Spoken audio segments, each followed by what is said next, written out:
give us a very short sermonette and then proceed to lead us in prayers. Father Karanja, karibu.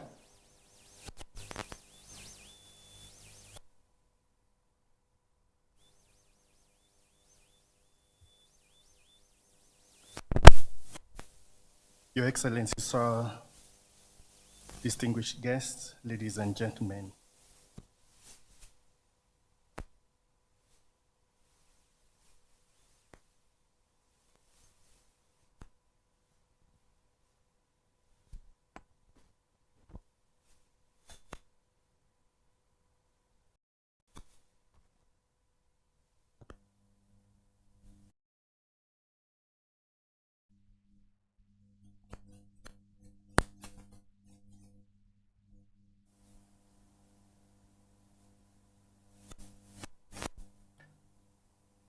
You have been climbing for hours, and your muscles ache, your breath is heavy, and your guide points ahead and says, there, that's the summit. And you dig deep, push harder. Each step carries the weight of exhaustion and hope. You stretch yourself to reach the peak, and then you realize this is not the summit. It is a false summit. Just a hill dressed as a top. The mix of frustration, determination, and sudden realization that the journey is not yet. This is the rhythm of life. Every summit, every milestone is simply a base camp for the climb ahead. The actual summit, the real deal, is farther, higher, harder. Then think about Everest. The base camp is 5,364 meters, is higher than the summit of Mount Kenya at 5,199 meters. 15 years ago, we stood at a monumental summit, the promulgation of the Constitution. It was a moment that defined our country. We climbed together as a nation, enduring the bruises and the pains of long and difficult journey. And when we reached the summit, we celebrated with pride, joy, and immense hope. But what if, as we mark this milestone today, we acknowledge a hard truth? What if the summit was not the peak, but the base camp? What if the real climb, the true test of our Constitution, is still ahead of us? You see, constitutions like summits are not destinations. They are starting points. They give us a higher vantage point to see farther and firmer foundation to climb higher. But the climb itself, that's the real hard part. Over the past 15 years, we have achieved much. We have established rights, built institutions, and deepened democracy. And yet the challenges ahead remind us that some of this progress might have been a false summit. The promise of justice is often met with the tension of inequity. The pursuit of unity is challenged by division. The dream of prosperity is slowed by corruption. These are false summits. They may trick us into thinking we have arrived, but the Constitution itself reminds us to keep climbing. You see, the Constitution is not self-executing. It lives when we bring its principles to life, not just in governments, but in every home, every institution, and every nation. This anniversary marks the base camp of our Everest. It is here, at this high altitude, that we pause to catch our breath, take stock of the journey, and prepare for the harder climb ahead. We must ask ourselves three things. Have we truly fulfilled the principles of justice, inclusion, and equity that are embedded in the Constitution? Have we addressed the systemic barriers that limit opportunity for some while privileging others? Have we lived up to the promise of the preamble of our Constitution, we, the people of Kenya, the architects of our nation's destiny? allow me to take you to another summit, Mount Sinai. When Moses ascended the mountain and received the 10 Commandments, he did not stay at the peak. He descended carrying divine law, not as a trophy, but as a guide to a new chapter of leadership, responsibility, and accountability. The climb was important, yes, but what happened after? That was the true test. And as our test today, the Constitution we hold is our collective covenant. Just as the commandments were for Moses and his people, it needs active stewardship, not just recognition. As leaders, citizens, and custodians of this nation, it demands us to step up our commitment. In African traditional religion, the mountain symbolizes God's dwelling place and his ultimate reign. It is a place of celebration, of sacrifice, restoration, and divine abundance. Your Excellency, sir, I request that we stand for a prayer.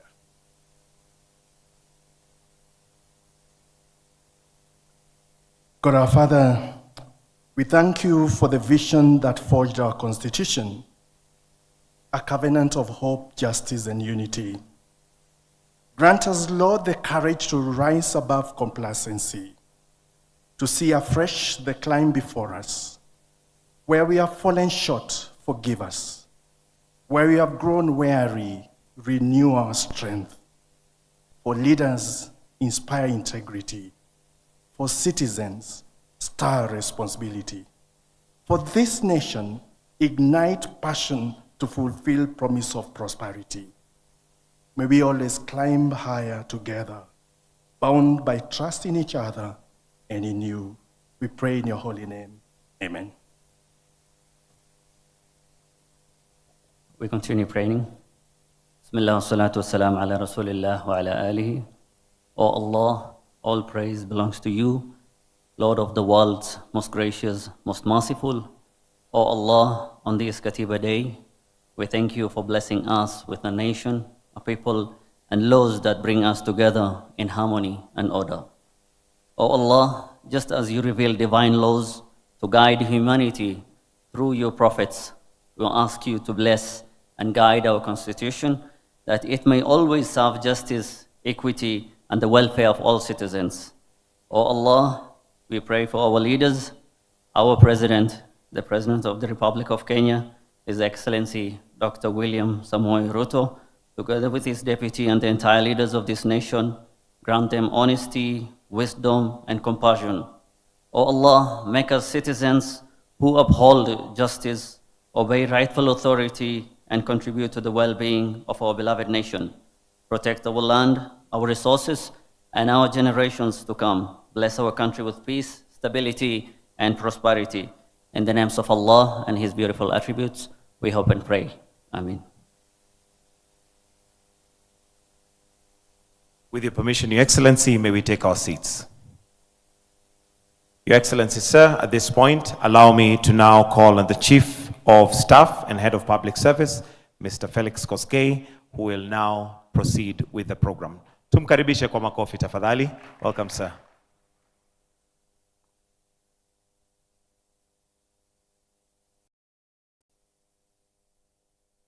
Your Excellency, the President, Your Excellency, the Deputy President, Your Excellency, the Prime Cabinet Secretary, the Speaker of the National Assembly, the Chief Justice, all judges of the Supreme Court, the Honorable Attorney General, all Cabinet Secretaries, the Chief of Defense Forces, all county governors, the President of the Court of Appeal and judges present, chairpersons of constitutional commissions, and heads of independent offices, all principal secretaries present, the top command of our military and other state security organs, the diplomatic corps, our Masuja present, honored guests, distinguished ladies and gentlemen.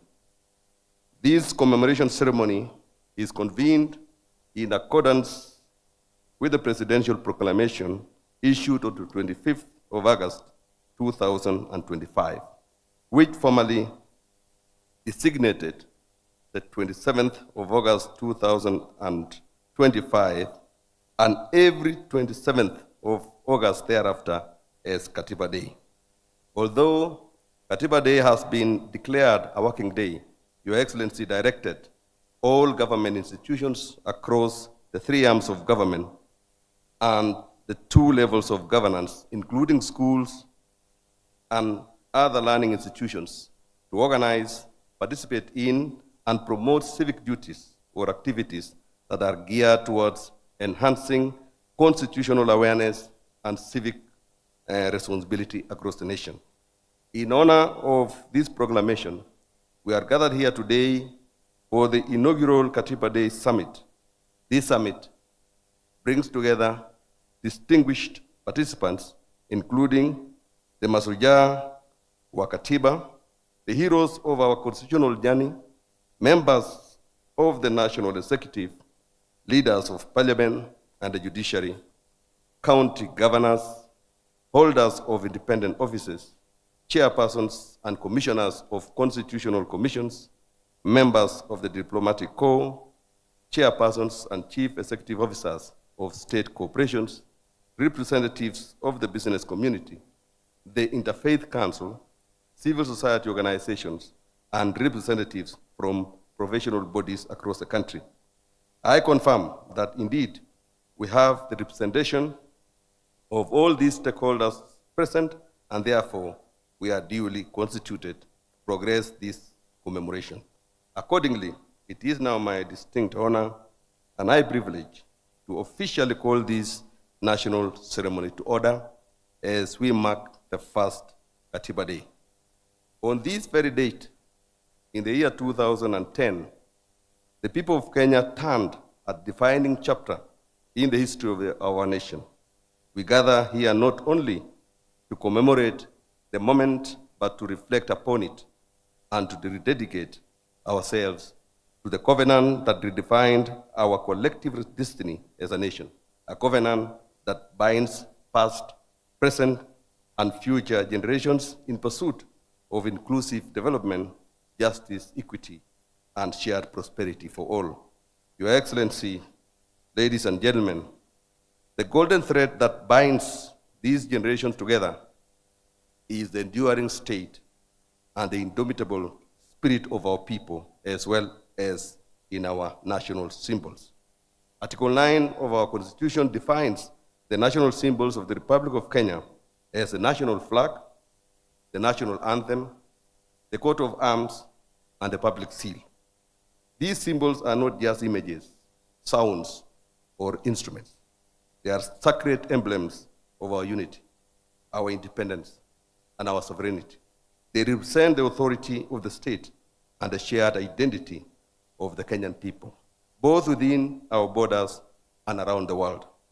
As a solemn reminder of the responsibility carried by those entrusted with public service in all the arms of government, and to formally begin this historic celebration, we shall now witness the ceremonial presentation of the following instruments: the original copy number 1 of the Constitution of Kenya, which was assented to by the third President of the Republic, His Excellency President Mwai Kibaki, on this date 15 years ago.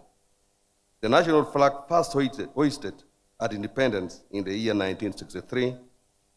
The original musical score of the national anthem as approved by the cabinet and played at independence, the coat of arms, and finally, the public seal. The copy of the Constitution will be presented by the Honorable Attorney General, whose office is constitutionally mandated to promote and uphold the rule of law and to protect the public interest. The remaining national instruments will be presented with honor by the Kenya Defense Forces, the dedicated protectors of our sovereignty. Your Excellency, sir, distinguished guests, at this moment, I am now respectfully requesting that we all arise for the conveyance and installation of copy number 1 of the Constitution of Kenya, along with the national symbols of the Republic. Over to KDF.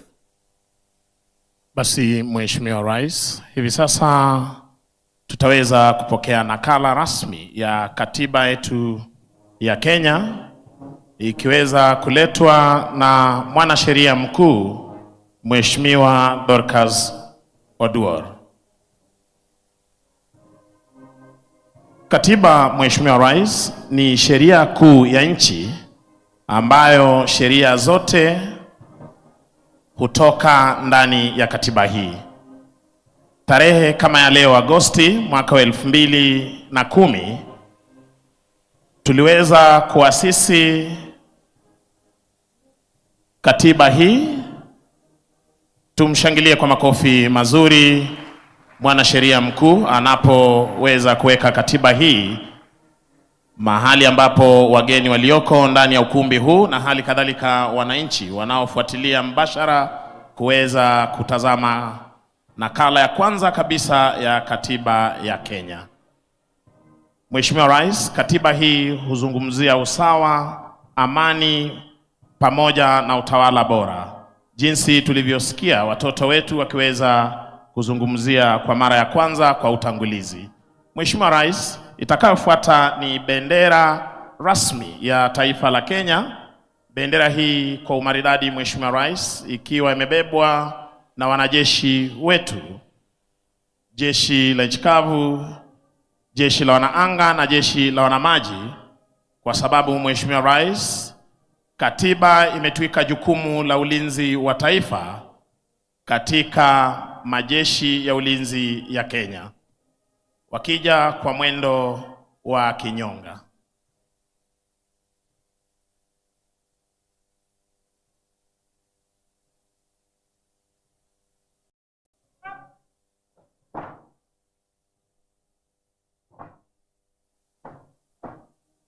Mheshimiwa Rais, utatazama wakiweza kufungua bendera hii. Rangi ya kwanza kabisa ni rangi nyeusi ambayo inazungumzia sisi kama Wakenya. Kisha tuna rangi nyeupe ambayo huzungumzia amani na umoja wetu. Rangi nyekundu ambayo inazungumzia damu tuliyoweza kuipoteza wakati wa kupigania uhuru, na rangi ya kijani kibichi, Mheshimiwa Rais, huzungumzia masuala ya kilimo na mali ama rasilimali ambazo tuko nazo kama taifa. Tuwashangilie kwa makofi mazuri Mheshimiwa Rais, hii ikiwa ni nguzo muhimu katika vyombo vya mamlaka. Basi wataweza kukunja bendera hii rasmi ya taifa la Kenya kabla kuweza kuondoka mahali hapa.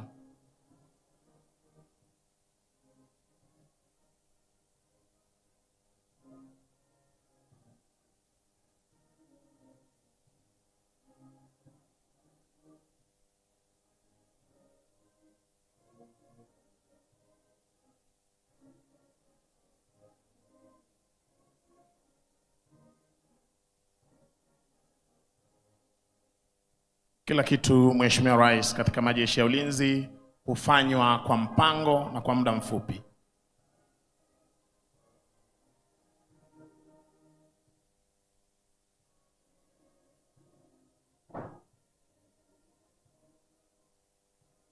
Wakiweza kuondoka kwa mwendo wa kinyonga, kabla ya kuondoka Mheshimiwa Rais, wataweka bendera hii kwenye stand kisha waweze kuondoka.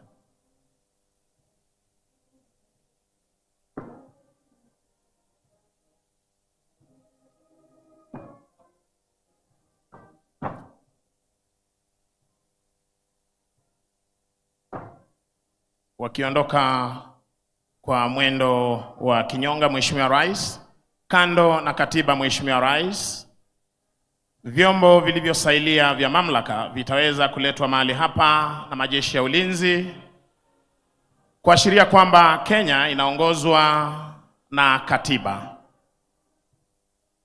Basi Mheshimiwa Rais, Itakayofuata hivi sasa ni coat of arms, ambapo tutaweza kuletewa na mwenzetu toka jeshi la wanaanga.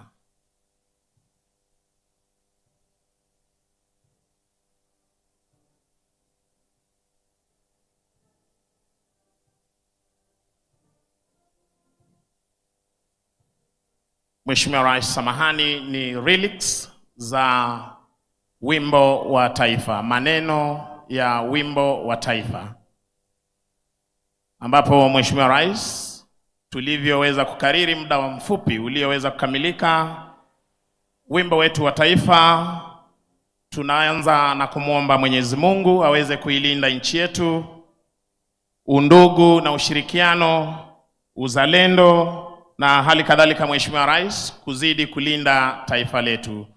Tumshangilie kwa makofi mazuri anapoweka nakala hii ya wimbo wa taifa ama maneno ya wimbo wa taifa kwenye stendi. Mheshimiwa Rais, takayofuata ni ngao ya taifa ama ukipenda coat of arms, ambapo wenzetu kutoka majeshi ya ulinzi ya Kenya wataweza kuleta mali hapa. Mheshimiwa Rais, kwenye ngao hiyo ya taifa utaweza kuona kwamba kuna simba wawili. Simba hawa inaashiria ulinzi ambao mumeweza kututwika kama wananchi wa Kenya kwa ulinzi wa taifa letu la Kenya. Mishale utakayoshuhudia kando ni umoja wetu na uhuru na kuwa tayari kulinda taifa. Kisha Mheshimiwa Rais, utaweza kuona bendera za taifa letu jinsi nilivyoweza kukariri, rangi hizo zikisimamia kila moja. Basi jogoo unayoiona ikiwa na shoka inaashiria mwanzo mpya, na kwenye chini yake utaona neno harambee linalosema sote tuvute pamoja. Mheshimiwa Rais, tukivuta pamoja tutakuwa washindi. Tushangilie kwa makofi tafadhali.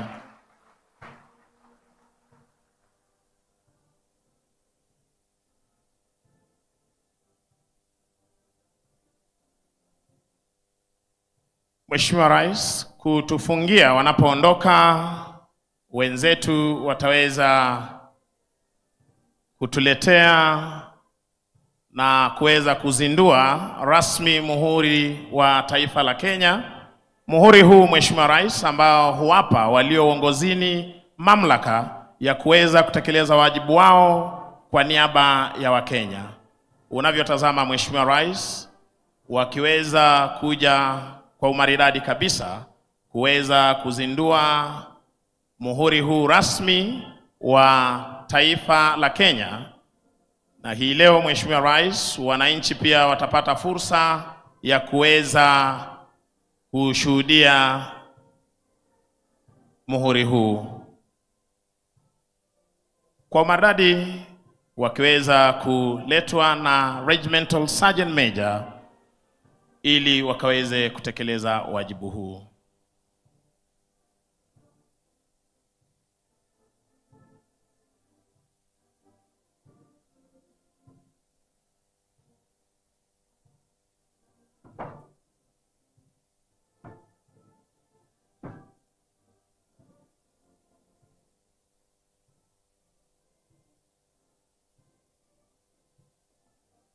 Tuwape makofi mazuri Mheshimiwa Rais wakiweza kuzindua rasmi muhuri wa taifa la Kenya.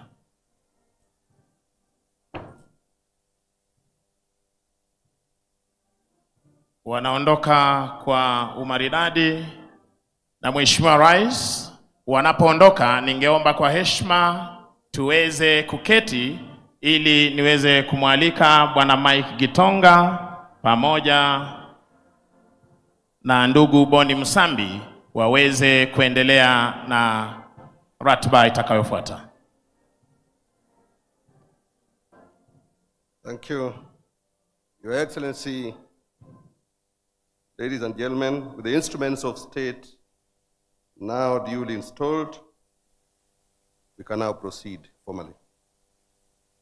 Your Excellency, the contours of the Constitution of Kenya are marked in 18 chapters. Each chapter represents a pillar in the structure of our democratic state. Before these chapters, we find the preamble, the soul of the Constitution, a timeless declaration that captures the hopes, values, and collective vision of the Kenyan people. On this occasion, and always, we are called to reflect on the enduring words of the preamble. These words express the solemn covenant we make or we made with ourselves and with future generations. A covenant grounded in justice, unity, and the promise of a better Kenya. Your Excellency, sir, ladies and gentlemen, we will now showcase a brief replay of the promulgation day embedded in the echoes of this preamble. Ladies and gentlemen, the replay.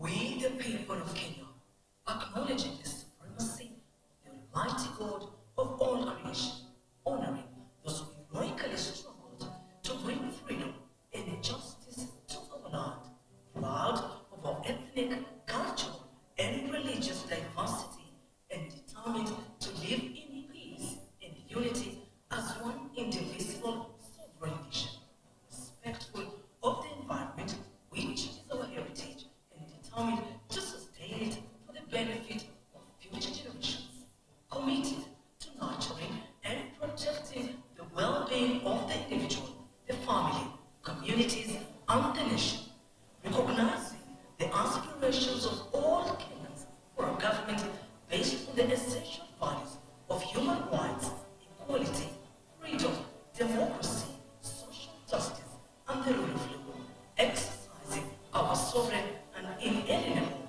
right to determine the form of governance for our country, and having participated fully in the making of this Constitution, adopt, enact, and give this Constitution to ourselves and to our future generations. God bless Kenya. Shall be the new Constitution of Kenya with effect from the 27th August, the year 2010.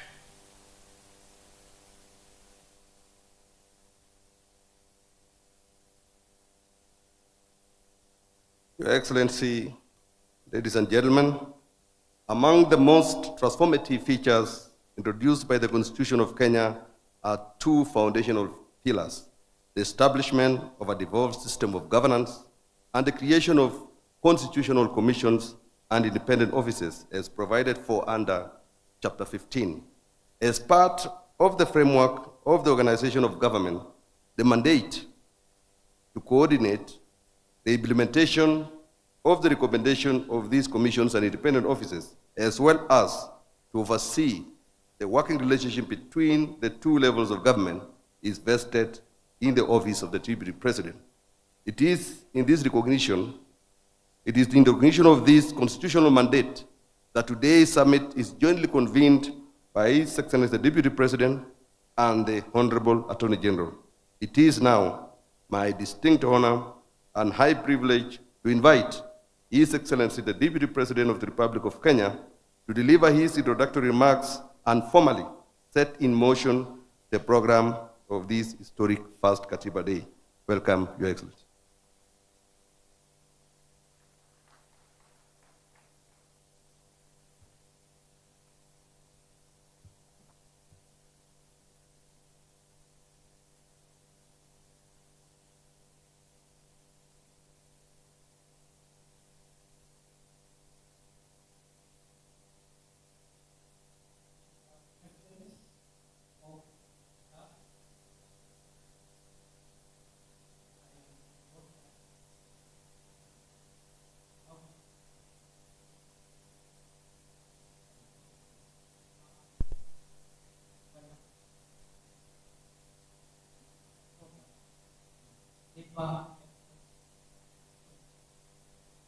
Many Kenyans for years. This is a constitution that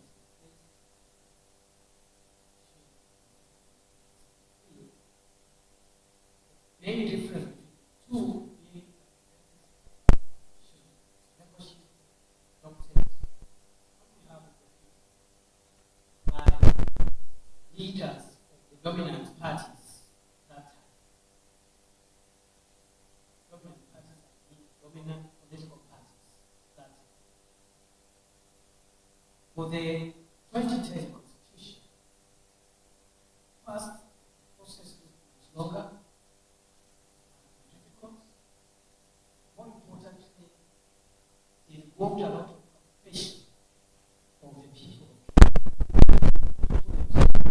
and their representation. Many of that elected make up of those who are elected. That month.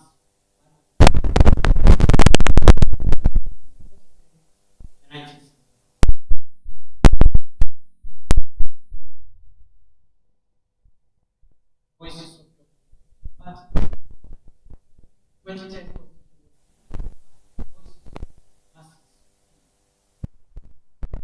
it with the voices of the leaders who were holding office at that time. Mr. President, we are also lucky. Our constitution sets a very clear hierarchy of the priorities of the nation. And that is the preamble we've just listened to, and that has just been replayed here. That preamble summarizes the national priorities. Those priorities are structured in terms of who calls the shots in our country. If you look at that preamble, the people assert themselves as the supreme human, the highest supreme human organ of constitution making. Unlike the 1963 Constitution, which had concepts like the supremacy of parliament and other concepts which have been overtaken by events today. Interestingly, Your Excellency, I have noted as a student of constitutional law that the same preamble, the people asserting themselves as the highest constitution-making organ, the people, they do recognize two things: that this nation exists subject to a higher authority, the Almighty God of all creation. That part is normally left a lot in constitution making, especially in analyzing the structure of our constitution. But the preamble also has told us downstream, the people who are the highest human constitution making organ have delegated most of what they would be doing themselves to organs of states and to the levels of government that are represented here. Both the organs of state, the three arms of government, and the two levels of government. Your Excellency, that preamble also helps us to understand our national values. We respect the individual, the family, the community, and the nation. That hierarchy again of the units that constitute our nation are spelled out there.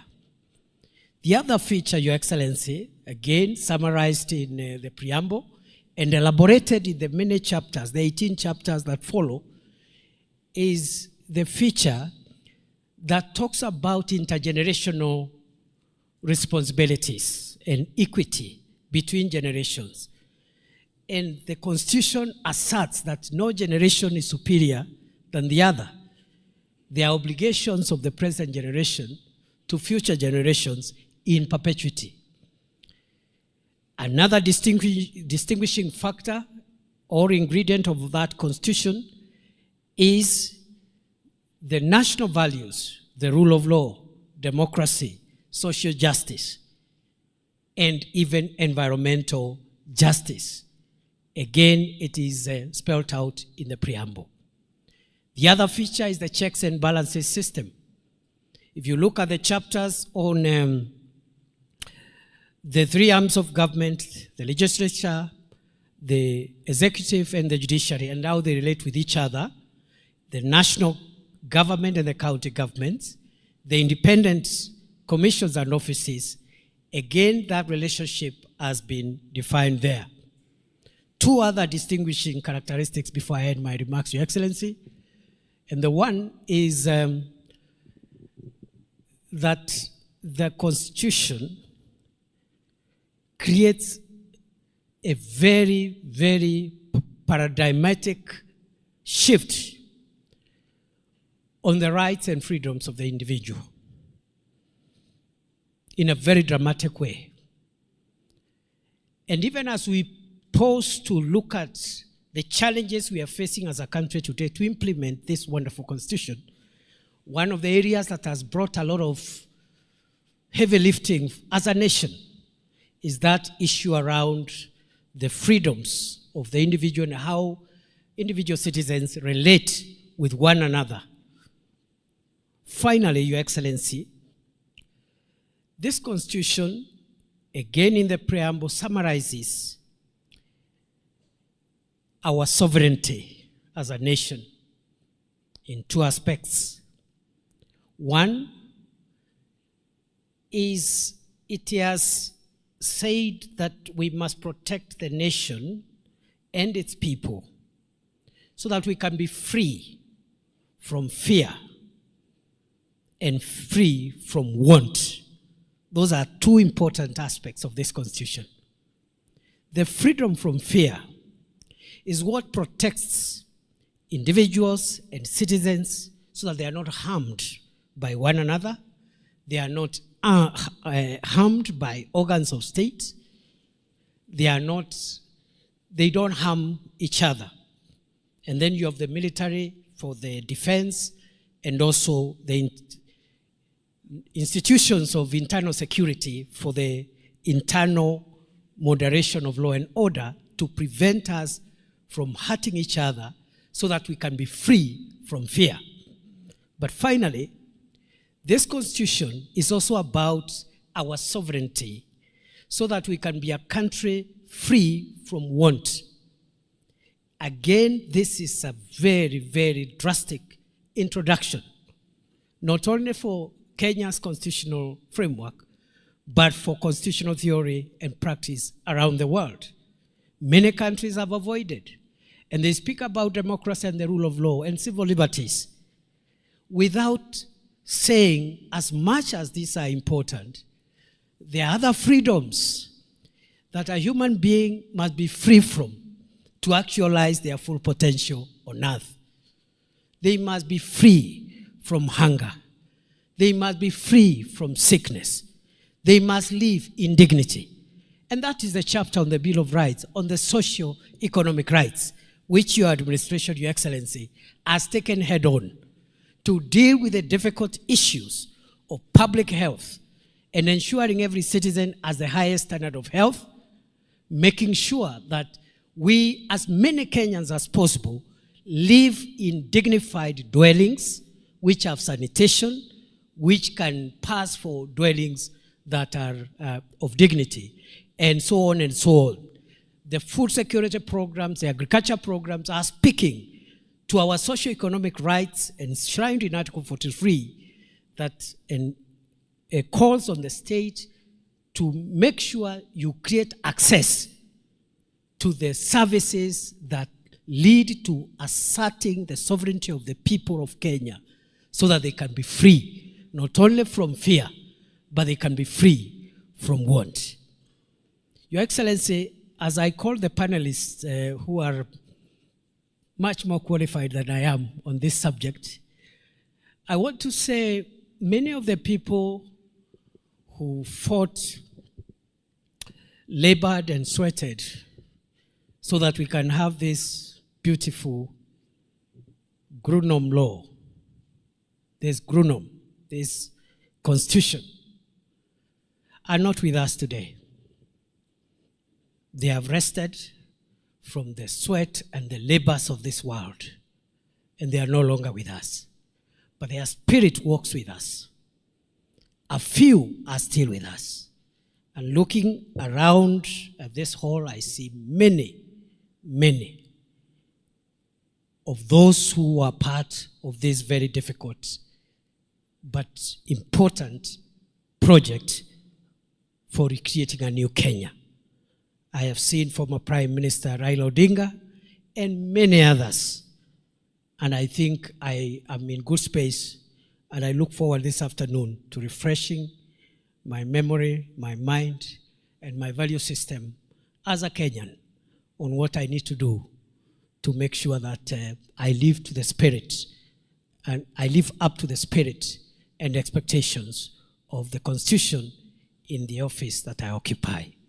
With those many remarks, Your Excellency, I've been requested to call the panelists. I don't know where they'll speak from. You give me that program, Michael. Just a minute.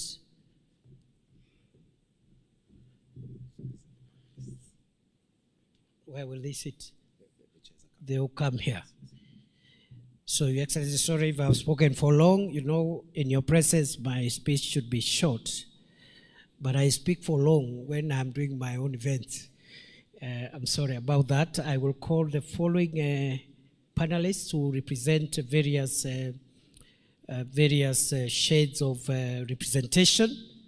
The first one is our sister, my colleague in the profession, the Honorable Lady Justice Joaquin Ndungu, Judge of the Supreme Court, to represent the judiciary. Welcome, Justice Njoki, a very, very prominent player in the process, the 20 years of the constitution-making process. Welcome, Judge. I'll also call another colleague of mine and my senior in the profession and also in the academy, Professor Makau Mutua, Senior Presidential Advisor on Constitutional Affairs and Human Rights. Again, he needs no introduction. I will also call my brother again and my colleague, the Honorable Dr. Otiende Amolo, Senior Counsel, Member of Parliament for Rarieda, representing Parliament. I will also call FCPA Nancy Gadungu, Auditor General, who will represent constitutional commissions and independent offices. I will call to the dais Governor Fatuma Achani, Governor of Kwale County, representing the Council of Governors. And the discussant is going to be again my colleague and my brother, the Honorable Abdikadir Mohammed, Senior Counsel. Please make your way to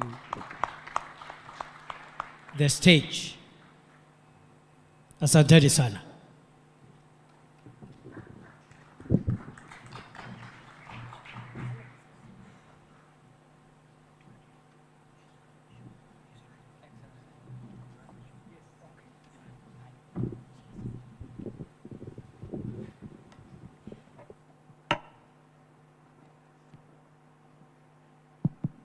Thank you, Your Excellency.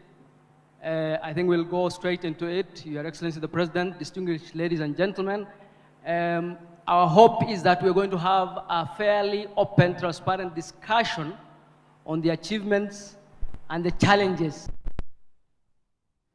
15 years down the line. For a long time, we have referred to the Katiba as the new constitution.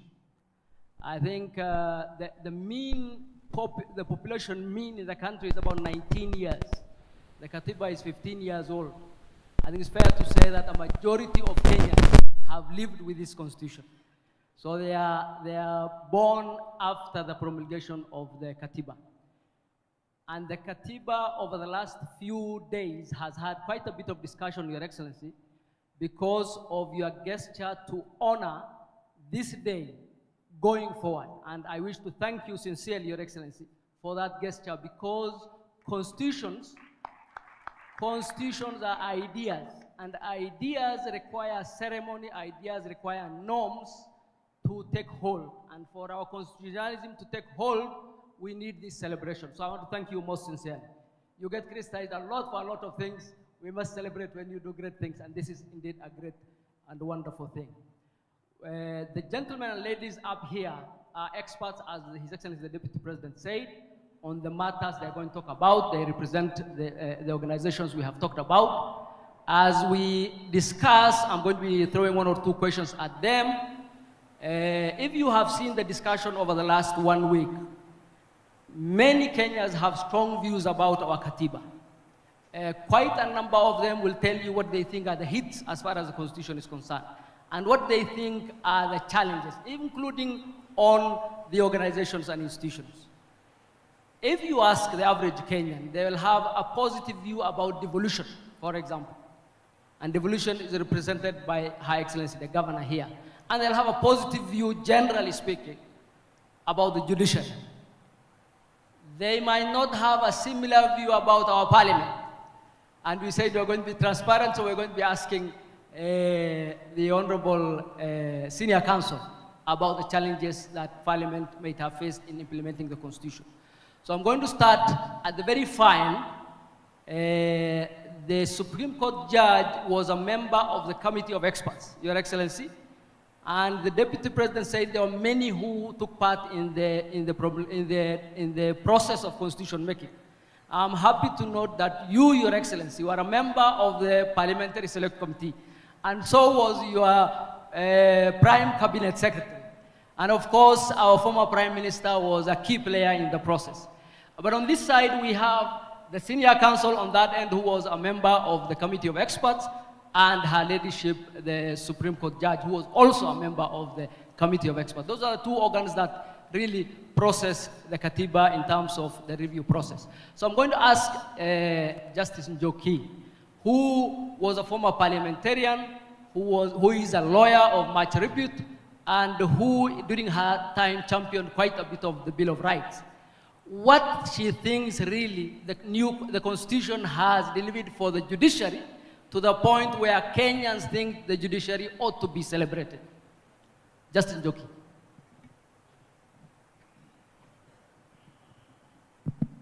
Thank you very much, Chair. I think that the thinking during the drafting of the Constitution, that the judiciary was a subject matter, that there was trust deficit around the judiciary because most of the judges, or all the judges, were direct presidential appointees. The judiciary had, and therefore, Kenya distrusting. I think moving from the promulgation of the Constitution of Kenya 2010, we've seen many changes. We now see far much more decisional independence of judges, where judges fear not that night phone call from State House, as was in the dark days, where now we have seen more operational independence, as gradually the judiciary is getting a little bit more funding, that is increasing staff. We are now increasing judges. The judiciary is now operational in 47 counties, and therefore access to justice, which was partially a vision of the Constitution, is now, we are on the journey there. There's also the issue of Kenyans who now come to the judiciary. And people say that Kenyans are very litigious. They come to court on every matter. I think that it should be celebrated. There was a time before the Constitution of 2010 when not all Kenyans could come to court. There was the issue, what we call formally in the legal language, of locus standi.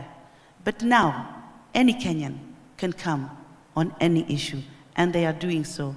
And therefore, I do believe that the Constitution is working, and the judiciary too. Thank you very much. A round of applause for her, but I'll still be with her.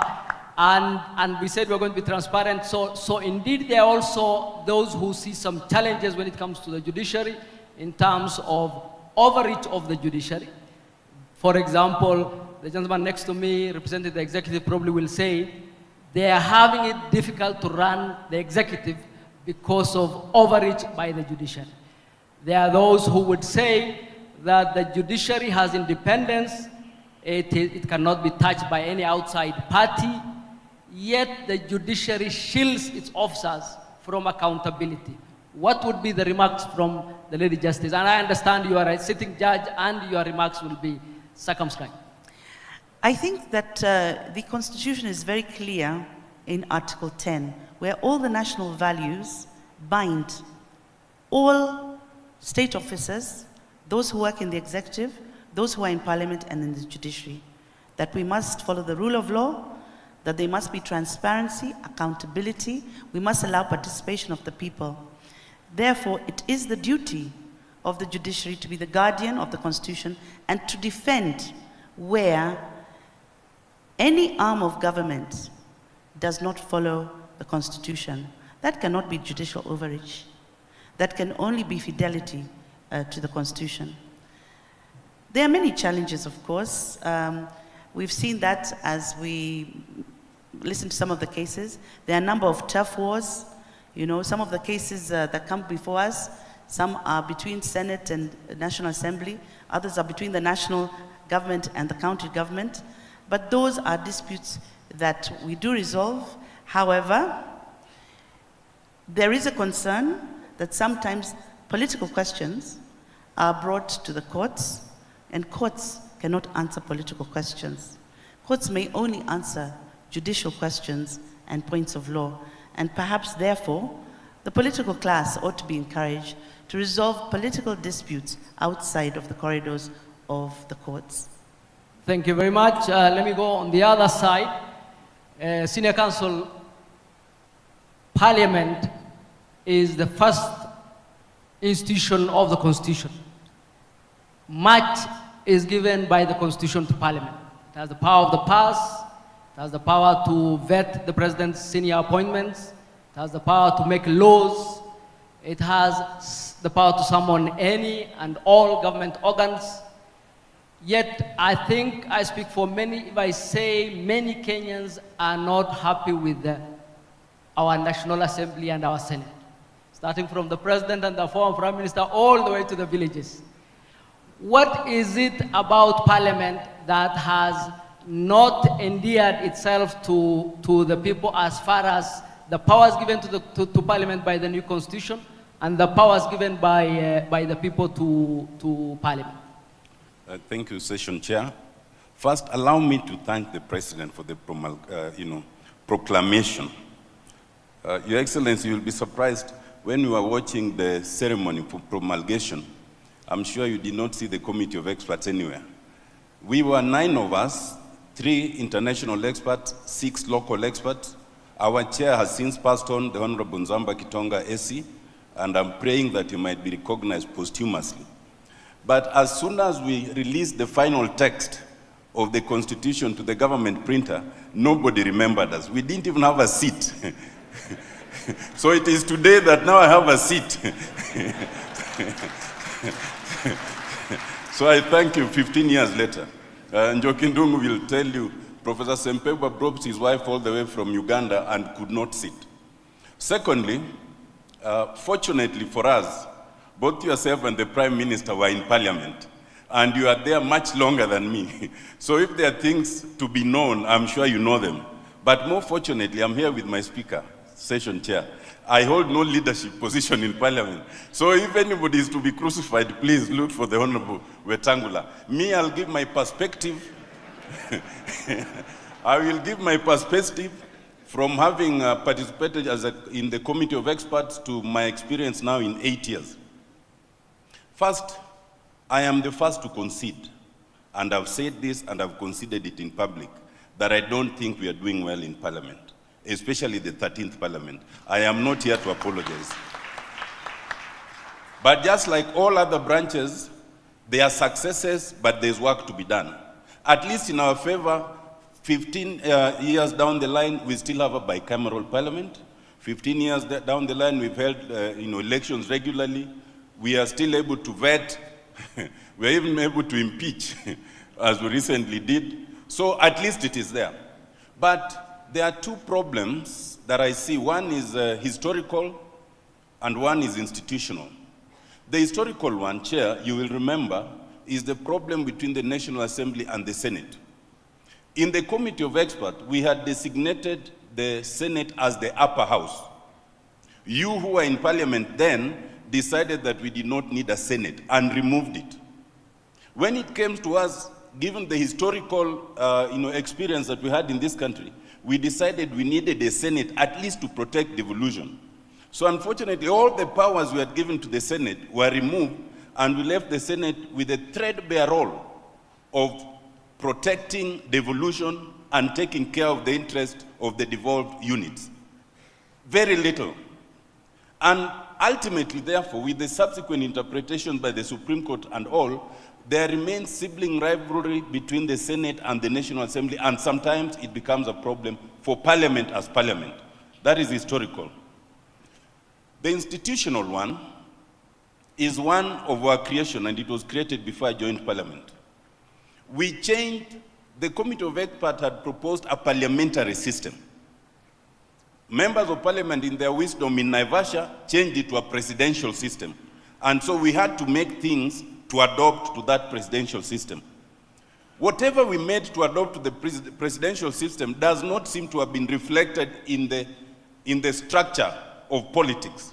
So that what we have now is you have members of Parliament from the party that is in the executive, and because they are the majority in Parliament, they call themselves government. You have members of Parliament from the minority who call themselves opposition. Members of Parliament are yet to learn that there is no government or opposition inside of Parliament. There is only the majority and the minority, and collectively, we are supposed to oversight the executive. That we have not learned, and it's something we struggle with, and that's part of the problem. I think moving forward, there are things to be done. One, is Parliament must seriously work on the trust deficit that we currently have. But secondly, and Njoki talked about judicial overreach, we had a colloquium with the judiciary recently, and I made the proposition that while the judiciary is free to handle Parliament in any way, especially when it's doing a quasi-judicial duty, please let Parliament handle legislation, because there are inbuilt mechanisms. You can find us wrong later. But lastly, from the executive perspective, it must also reduce its chokehold on Parliament. Kidogo tu, then we'll be able to move forward. Thank you very much. But may I remind the senior counsel that power is never given. The Constitution has clothed Parliament with the powers to oversight the executive. It's just that Parliament has decided to go to sleep. So probably is to ask Parliament to wake up and don't give the President everything he asks for. So let me ask Professor, who represents the President's office. The executive is the largest organ of government. The executive is the implementer and usually is the culprit when it comes to rights. What is it about our Katiba that has limited the powers of our executive to make sure that the executive is accountable to the people? Thank you very much, Abdul Kadir. I just want to say, first of all, you'll sympathize with me because you have asked me to answer a question and to speak about the executive in the presence of my boss. I have told you that in the military, when you want to speak freely, you ask your commander to speak freely. So we'll ask the President to give you permission to speak freely. Luckily, the 2010 Constitution protects me from any adverse conduct from anyone in the Republic. I just want to say that of the three arms of government, the one that has the awesome responsibility for the security, the protection, and the prosperity of the Republic of Kenya is the executive. This is a job like no other. Now, in constitutional theory, as you know, and political practice, the three arms of government are supposed to be co-equal. But I think it is common knowledge to philosophers and scholars that the executive is the first among equals. And you recall, of course, that democracy itself, as a phenomenon for the governance of society, is a very difficult practice to execute. It was none other than Winston Churchill, who opined that democracy is the worst form of government except for all the others. Meaning that of all the systems of government, democracy is not perfect, but it is better than all the others. But Churchill also said something else. He said that the best argument against democracy is a 5-minute conversation with the average voter. What I'm trying to say is that the performance of democracy is very difficult. If something goes wrong in the country, citizens will not blame the legislature.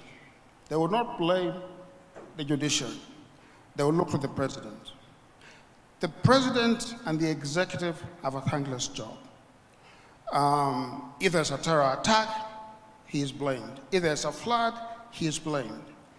So I just want to say that for this system of government to work in our constitution, we need to understand that the doctrine of separation of powers and of checks and balances works only when there's comity and there is interdependence among the three arms of government. I like to say that this doctrine is like the function of the knee. The knee has the thigh bone, it has the leg bone, but it has the cartilage. The cartilage is that matter that makes it possible for the knee to function. If you remove the cartilage, you're going to have both bones rubbing against each other. So what I'm trying to say is that the judiciary is the cartilage of a democratic polity. It must do its job in our constitution. The legislature obviously must make laws. The executive must implement those laws. And so what our constitution gives us is a system in which the three arms of government, they are independent, I want to say that, but fundamentally, when they practice governance, they do so in a way that is interdependent. And I think there should be no mistake about the concept of interdependence. That concept does not mean that the judiciary, for example, when it is looking at policy, it is looking at the decisions of the government, of the executive. It does not mean that if it exercises its mind on, for example, the principle of the political doctrine, okay, giving the benefit of the doubt to the executive because of its awesome responsibility. It does not mean that the judiciary is ceding its independence. It means that it's understanding how the system works. The system works in a give and take way, and the system works only when there's comity among the three branches of government. I just want to say also, because of recent conversations that have taken place, that the legislature itself, it represents the people.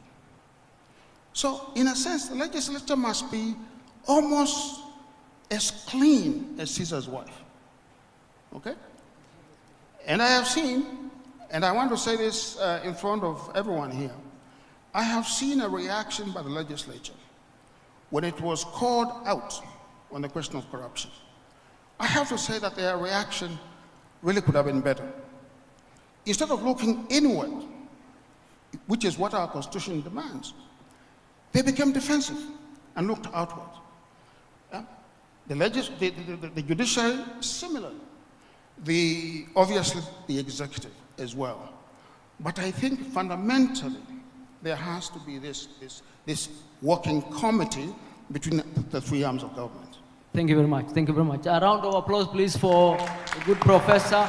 And I hope the president will not take any actions against him if he has spoken too freely. Let me go to the auditor. Our old constitution had the controller and auditor. Yours is now the auditor. Many Kenyans are happy with the reports you produce, and many Kenyans have a positive view generally about the auditor's office. What is it about the constitution that has helped your office come into being and exercise those powers to the point where many are happy with what you do? Thank you very much, Moderator, Your Excellency. Again, I join my colleagues here in recognizing the importance of this day. It heralds a new era that moving forward, hopefully, we shall put the Constitution at the front of all decisions and actions that we take as government. To answer the question concerning the Auditor General, we'd have first to demystify and remove the misconception concerning constitutional commissions and independent offices. Most of the time we hear people referring to the CCIOs, as we call them, as competitors to the governance structures already established, or as a fourth arm of government. That is far from the truth. Constitutional commissions and independent offices are not a fourth arm of government. They are intermediaries between the people and the three arms of government as established. And why do I say this? Allow me to go to Article 249. And this will also answer the question on the role of the Auditor General. If you look at Article 249, and the experts are here, two of them, it is demanded of us as CCIOs that we protect the sovereignty of the people. So the work that we do, the established constitutional commissions and independent offices are demanded by the Constitution to protect the sovereignty of the people. And why is that article there? It means the Constitution contemplates that the sovereignty or the sovereign power of the people as guaranteed by the Constitution may not always be safe or may not always be observed when the people delegate such power to the three arms of government who are ideally supposed to be independent of each other, whether at the national or at the sub-national level. And as CCIOs, we are tasked to protect that sovereignty through our various mandates, including the audit of how public finance is being applied in the actions, in the activities, in the policies, in delivery of services, and also in sustainable development, and report on this. But of course, the Constitution also contemplates that there will be action taken on this. We are also required to secure the observance by all state organs, and all state organs includes the constitutional commissions and independent offices on the democratic values and principles. And that means we recognize that as a democracy, the ultimate power rests with the people, and hence the constitutional requirement under the various articles for the participation of the people in the decisions and actions that affect their lives and their livelihoods.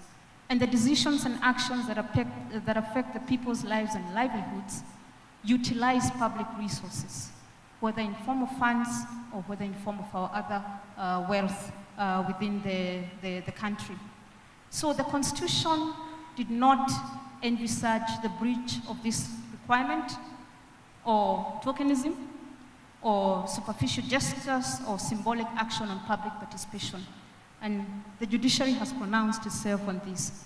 And we can challenge Parliament, and the Speaker is here, that we need a law and we need regulations on public participation so that moving forward we all have a point of reference. So with regard to the work that I do as the Office of the Auditor General, we follow the money that Parliament appropriates, because the money is appropriated by Parliament, the money is oversighted by Parliament, and Parliament reports back to the citizens on how the funds that they have appropriated has been utilized for the benefits of those they represent. So the Office of the Auditor General is established as an arm of Parliament or as an independent oversighter that links directly to the people on how their resources have been utilized. So it is not an easy job. because when you follow the money, and sometimes decisions are made that require or that are informed by leadership, that people require certain services or we require certain development projects or programs, and the people have not been consulted, then I have to come up and say, hey, wait, Article 249 requires that I report on the sovereignty and the public participation of the people.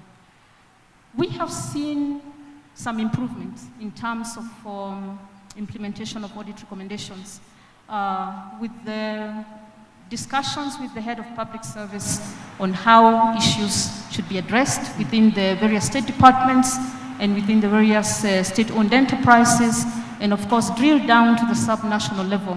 We have seen more interest in what issues are being raised, what risks are there, what internal controls need to be established, so that at the end of the day, there is meaningful development and there is quality and sustainable service delivery.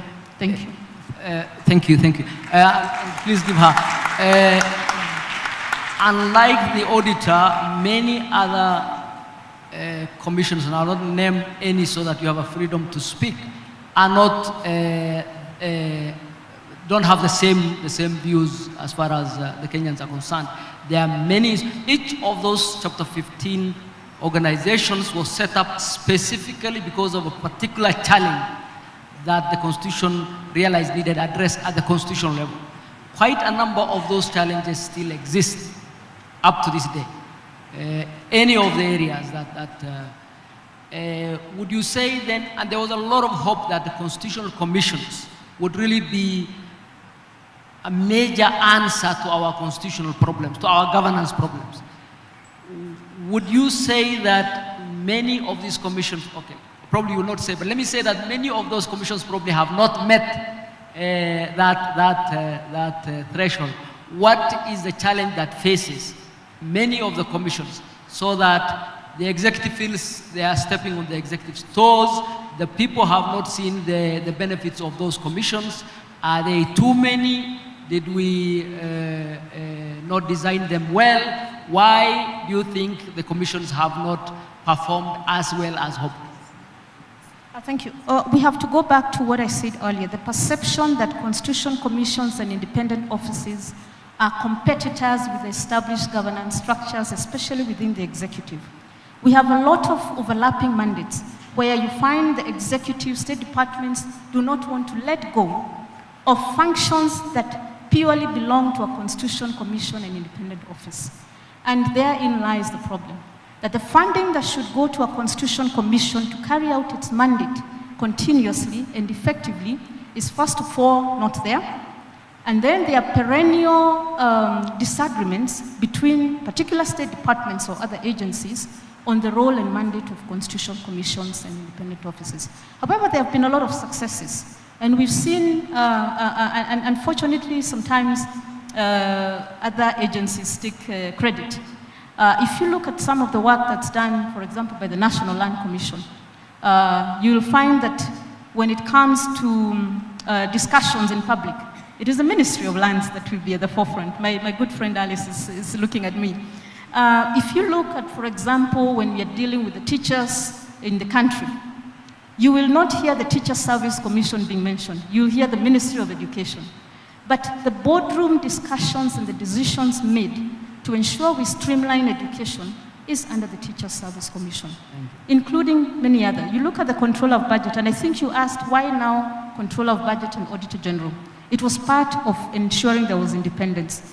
We had a Controller of Budget department within the Office of the Auditor General because I am from those days. And it used to do purely the work that the controller currently does, but not as in-depth as now required of her by the Constitution. And then we'd go back later and audit, and there would be question, why are we auditing and raising an audit query, and we approved the funds in the first place? This separation means that the controller is able to sort things upstream before the auditor comes downstream to ensure now that the funds that she released or she authorized are utilized properly. So there are many examples of successes by constitutional commissions. Maybe what we now need to do is ensure the voice of the constitutional commissions in terms of the achievements is actually at the forefront and not drowned by other agencies. Thank you. Your Excellency Governor, there is no doubt that majority of Kenyans view devolution as the most successful new addition that the Katiba 2010 delivered. Many have, in fact, many call it the heart of the Constitution. What do you believe devolution has delivered for the people to get that kind of kudos from our people?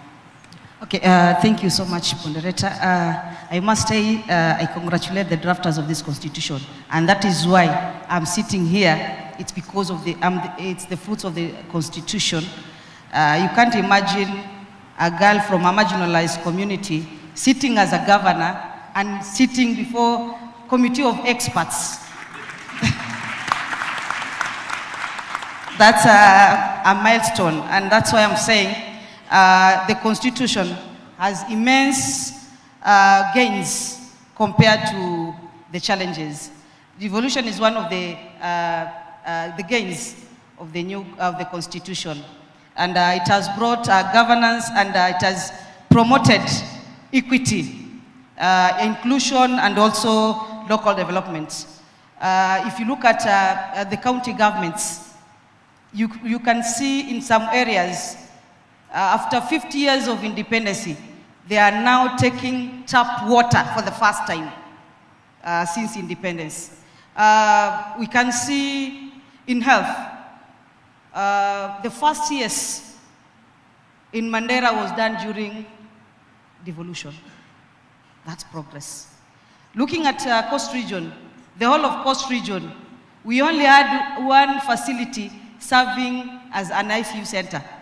That is Coast General Hospital. But because of devolution, I have an ICU center in Kwale.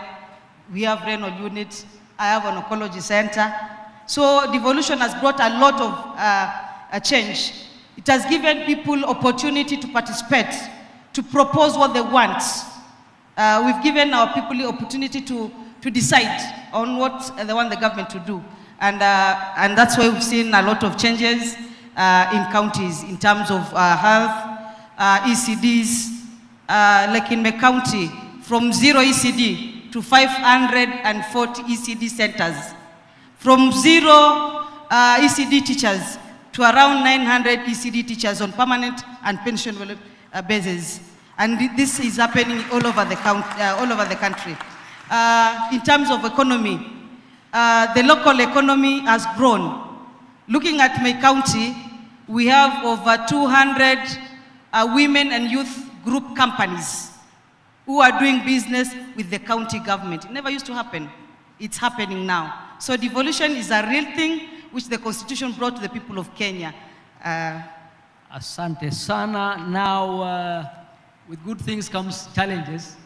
There are those who view governors and officials of the counties, or let me put it this way, how would you suggest we address the rampant question of misuse of funds at the county level? Okay, thank you. I must say, I don't know what's happened. It's like everybody's looking at the county government, and the money is all over the country. But you look at everybody condemning and criticizing county government when it comes to corruption. I want to call upon Kenyans to go and see what is happening in counties. True, the Auditor General does audits of all our books. So when you talk of corruption, unless the Auditor General does not do her work. But because they do audits, where does the corruption come in? So as counties, it's unfortunate that each and every time they talk of governance, they talk about corruption. There's so much, there are a lot of challenges which we are facing as county government, but all in all, counties are doing a lot of work. Thank you very much. And I agree with you, it's because of the transparency. Everybody knows every shilling that comes to the counties. Just like CDF. CDF, for those who have been in employment, will tell you is one of the most useful use of the shilling. The Kenyan shilling, one of the most useful uses is CDF. But because of its challenges in terms of the constitution, and because it's so transparent, a lot of negatives. But so are counties, and I agree. I think that's a good thing. I think it's good to accept that the challenges are there and see how we can address. Let me say that our Katiba came with a lot. Constitutions are generally about limiting power. They're about limiting the power of the government.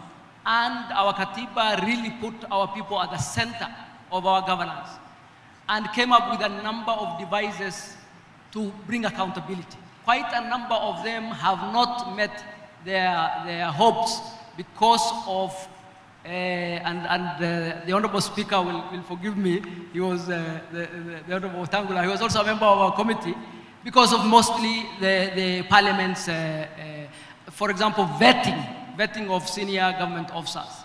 Many would have hoped that there is far much more stringent vetting.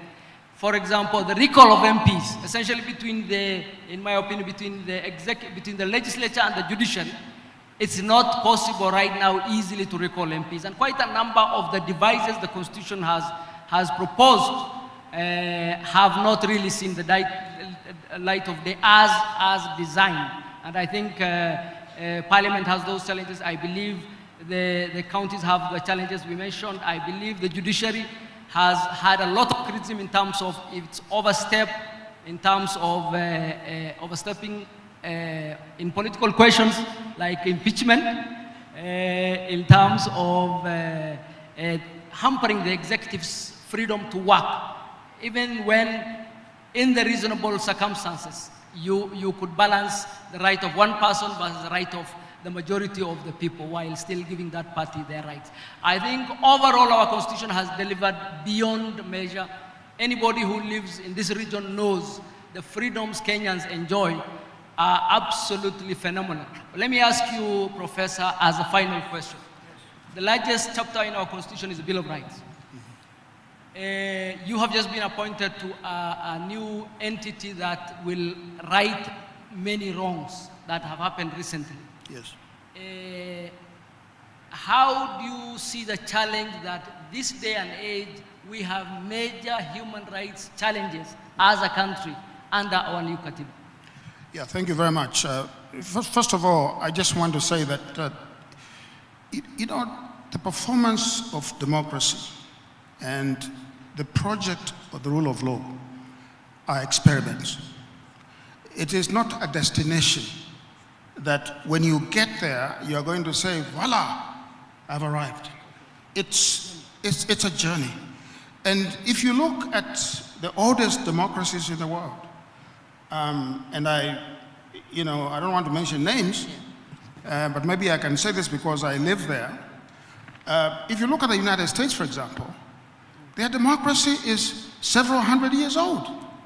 And we are seeing certain spasms, epileptic spasms in the United States, which tells you that they have had many, many decades of practicing this thing called the project of democracy.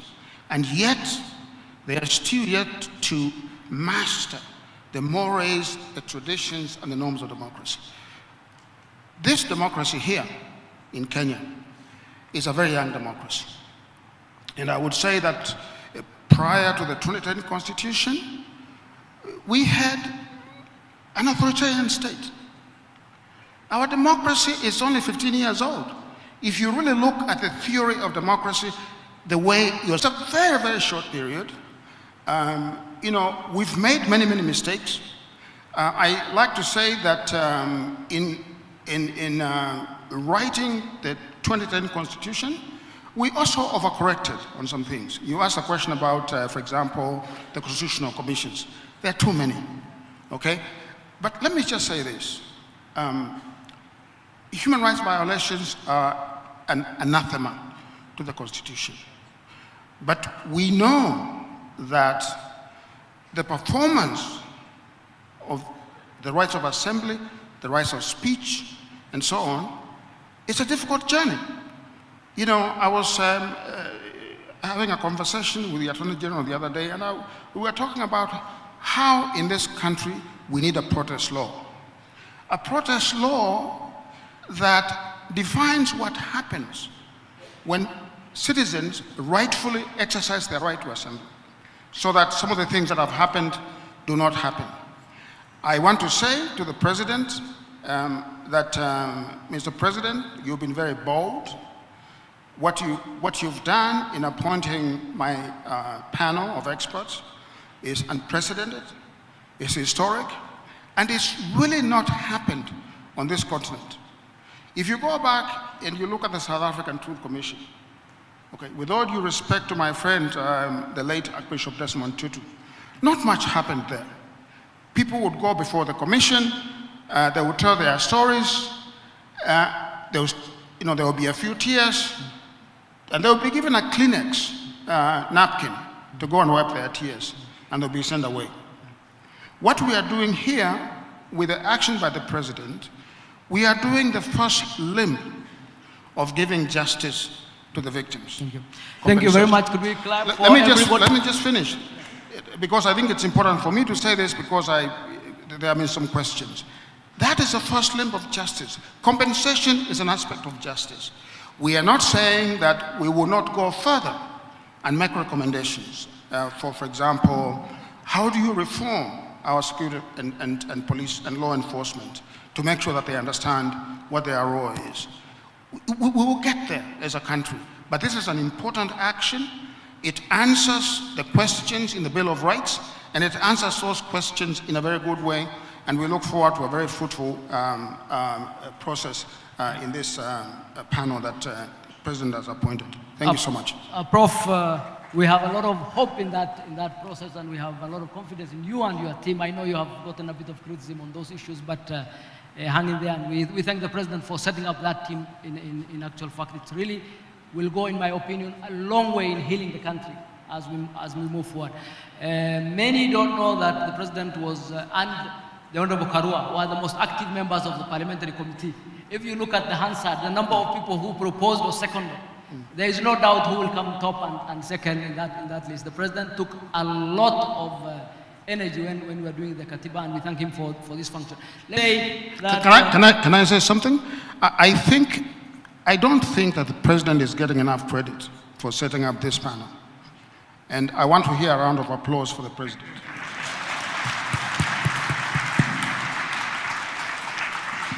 Thank you very much. Let me bring it to a close, because the President has to speak on many other items on the agenda. Let me thank the President for setting up this day. Let me thank the organizers for putting it together. Let me thank my panelists for a wonderful presentation. Could you give them a round of applause, please?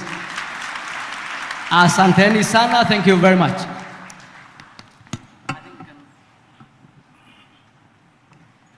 Another hearty round of applause for the panelists. Thank you very much for that.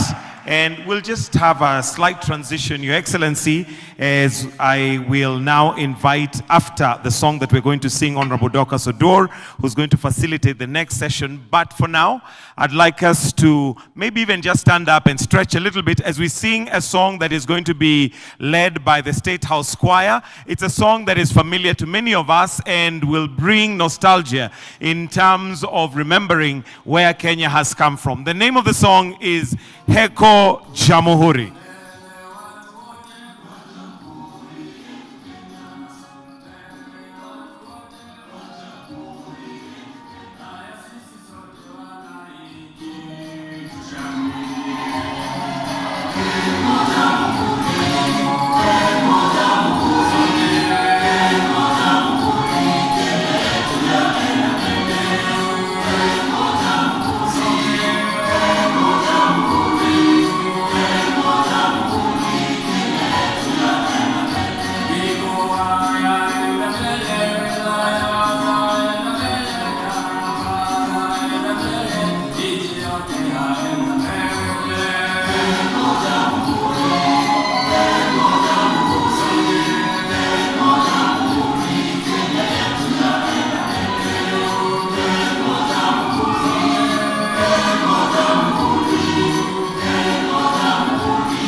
ukoloni wetu sasa tunao, uhuru kweli wa Kenya, wajitawala wananchi wafurahia.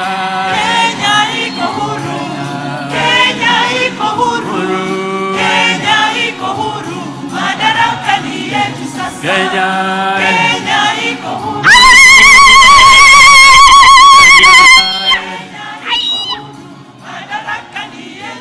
Serikali yetu imbioni, tunaendelea mbele. serikali yetu imbioni, tunaendelea mbele. Tunafuata mwendo wetu Kenya warambe. Moto moto Kenya, moto moto Kenya, moto moto Kenya, serikali yaenda mbele. Moto moto Kenya, moto moto Kenya, moto moto Kenya, serikali yaenda mbele. Tuwapigie makofi tafadhali. Led by Mwalimu Wesonga, who is synonymous with patriotic songs. Let's take our seats kindly. Your Excellency, with your permission, allow me to now call on Honorable Dorcas Oduor, the Attorney General, who is a facilitator for the next session. Welcome. Tupigie makofi akija tafadhali. Karibu.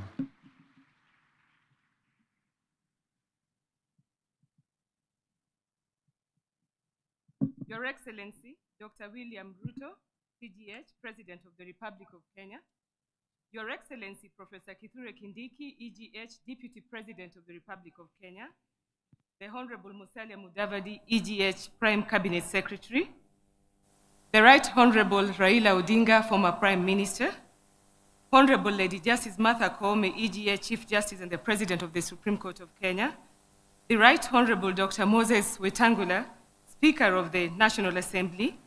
And the Right Honorable Amason Jaffa Kingi, EGH, Speaker of the Senate. Distinguished ladies and gentlemen, good afternoon. Although I am the facilitator, but I was also called upon to make some remarks as the Attorney General. I rely on all the courtesies as have been observed, and I will go ahead and make some few remarks.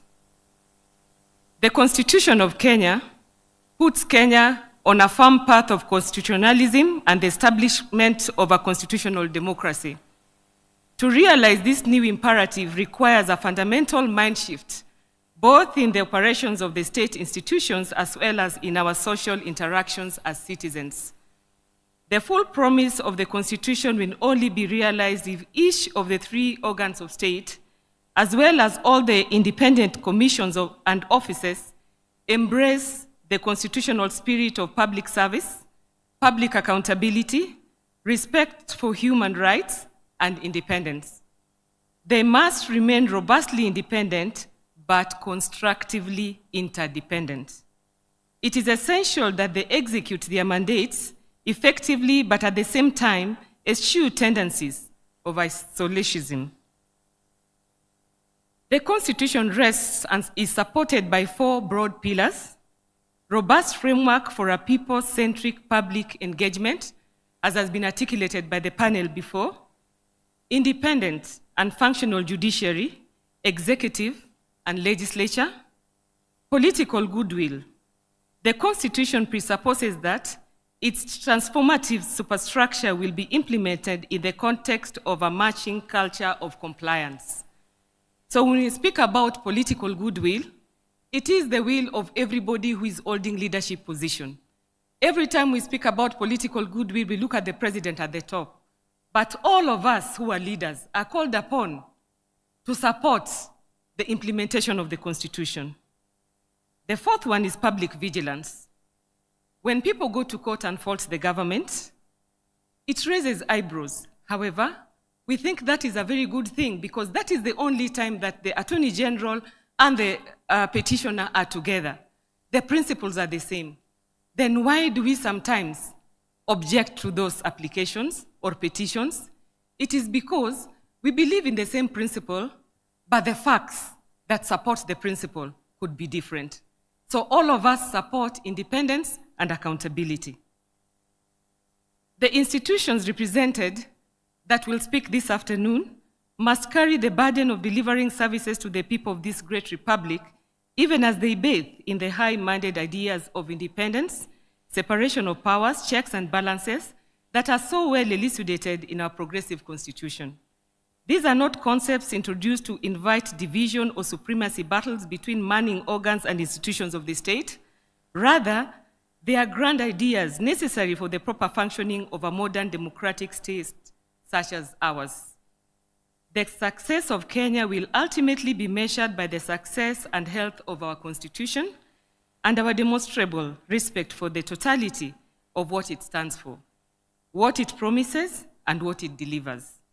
In my view, it is the realization of the Bill of Rights in its full gamut, social, economic, political, and cultural elements that provides the ultimate touchstone. As the chief legal advisor to government, the Constitution provides the bedrock against which we discharge our mandate. It is our North Star. When we provide advice to all organs of government, our focus is on promoting fidelity to the Constitution and practice of constitutionalism. The arms of government need to recognize that they are cogs in the same wheel. The successful implementation of the Constitution requires a cooperative and collaborative approach to governance, one that seeks to respect the architecture of the Constitution and the sovereignty of the people. The Attorney General's office will continue to be the defender of the rule of law, a faithful dispenser of legal advice and protection of the public interest in all its work, whether it is court representation, review of legal documents, legal aid, legislative proposal development, or legal advice. As we mark the 15th anniversary of the 2010 Constitution, we celebrate the sacrifices made by Kenyans to get the documents. We recognize the responsibilities bestowed upon the Attorney General in ensuring deepening of constitutional democracy, and we commit to always be guided by the Constitution in supporting the people of Kenya, the executive, the judiciary, and the legislature in our continued quest to implement the social contract faithfully. For all those in the panel today that will speak after me, let us reflect on how best we can enhance collaborative engagements and increased adherence to the constitutional principles and requirements in a manner that promotes harmony and sustainable development. As the Attorney General, I'm honored to steward this reflection segment on Katiba Day Constitution at 15. Today marks not only a celebration, but a moment of honest stock-taking. Our Constitution has anchored democracy, human rights, and the rule of law, and has redefined the relationship between citizen and state.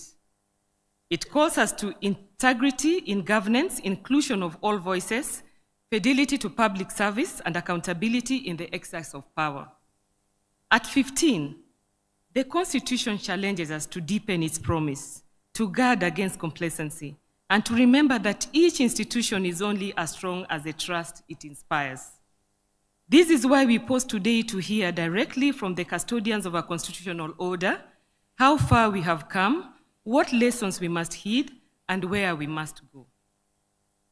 In my conclusion, while reflecting on the theme of this day, which is Katiba at 15 years, our covenant, our promise, our future, I would then pose the following questions to Kenyans to have a deeper, sincere, and honest reflection. I'm a human being, I could be wrong. And no human being is beyond repair. The first question, is devolution working as was envisaged by the framers of our Constitution? The second question, why is there more wastage of public resources at the county level as observed by the Auditor General in the various reports, yet there are more accountability mechanisms, checks and balances institutions established at both national and county level? The third question, why would we allow the electoral cycle after every 5 years to be the determinant of the calls for constitutional reforms? The fourth question, is it then time for us to audit, review and evaluate the Constitution to see whether it is working or not working as intended by the framers of our Constitution? Somebody might ask, What is the Attorney General doing? To realize the aspirations of the people and the provisions of the Constitution. We have 4 major interventions as the Office of the Attorney General, and in our pursuit of the full realization of constitutional gains, the Office of the Attorney General has initiated a series of interventions designed to bring the Constitution closer to the daily lives of the people. When I was being sworn in, His Excellency the President challenged me about access to justice, decentralization. Access to justice is in the Constitution, but it is not self-implementing. It has to be invoked. How do the people invoke it if there are no equality of arms? So the Office of the Attorney General is operationalizing legal aid and public defender, which is already housed at the Department of Justice. And on the 1st of November, Your Excellency, the Office of the Attorney General will operationalize legal aid in all the 47 counties, with the 2 state attorneys giving legal aid to indigent at the county level. We have already employed 90 state counsel. They have gone through Kenya School of Government. Graciously, the Chief Justice is interning them for 2 months. We will pilot children in conflict with the law. That is criminal because of their liberty, probate and administration, and land cases. If we do well, we will justify, enhance budgetary allocation so that we can broaden the subject matter and enhance the capacity of the OAG. Secondly, when I took office, we were in 13 counties. I'm happy to report, as required under the Constitution, that each government organ must be in every county level. We are now at 33 counties, and by the end of this year, we hope to be in all the 47 counties. To enhance constitutionalism, to sensitize the public, and as part of legal aid education and information, the Office of the Attorney General in a month's time will unveil Human Rights and Rule of Law Training Chamber on 8th floor, where we hope to sensitize and educate all of us on our human rights, on our rule of law responsibilities and rights under the Constitution. An informed citizen of the law will be a better citizen and a law-abiding citizen. The 4th intervention is digitization for purposes of transparency and accountability. The Office of the Attorney General is fully digitizing all the public-facing departments. His Excellency the President challenged all cabinet secretaries, and we were asked, how do you carry the people with you? I believe that by these 4 initiatives, we will justify how we are carrying Kenyans with us as the custodians of your rights, rule of law, and human rights. With those few remarks, allow me to now shift as the facilitator. And as we reflect on this covenant, I'm reminded of the words of the late Chief Justice of South Africa, Ismail Mohammed, who observed that the Constitution is not a mere set of technical prescriptions. It is a mirror reflecting the national soul, the identification of our people's aspirations, their spirit, their soul. Indeed, our own Constitution was born out of deep struggles and sacrifices, an embodiment of the soul of Kenya. It is fitting that we begin with the collective guardians of oversight and independence, and now invite Mr. Gashom Otachi, EBS, Chair of the Forum of the Constitutional Commissions and Independent Offices, and Chairperson of the National Land Commission, to deliver his remarks.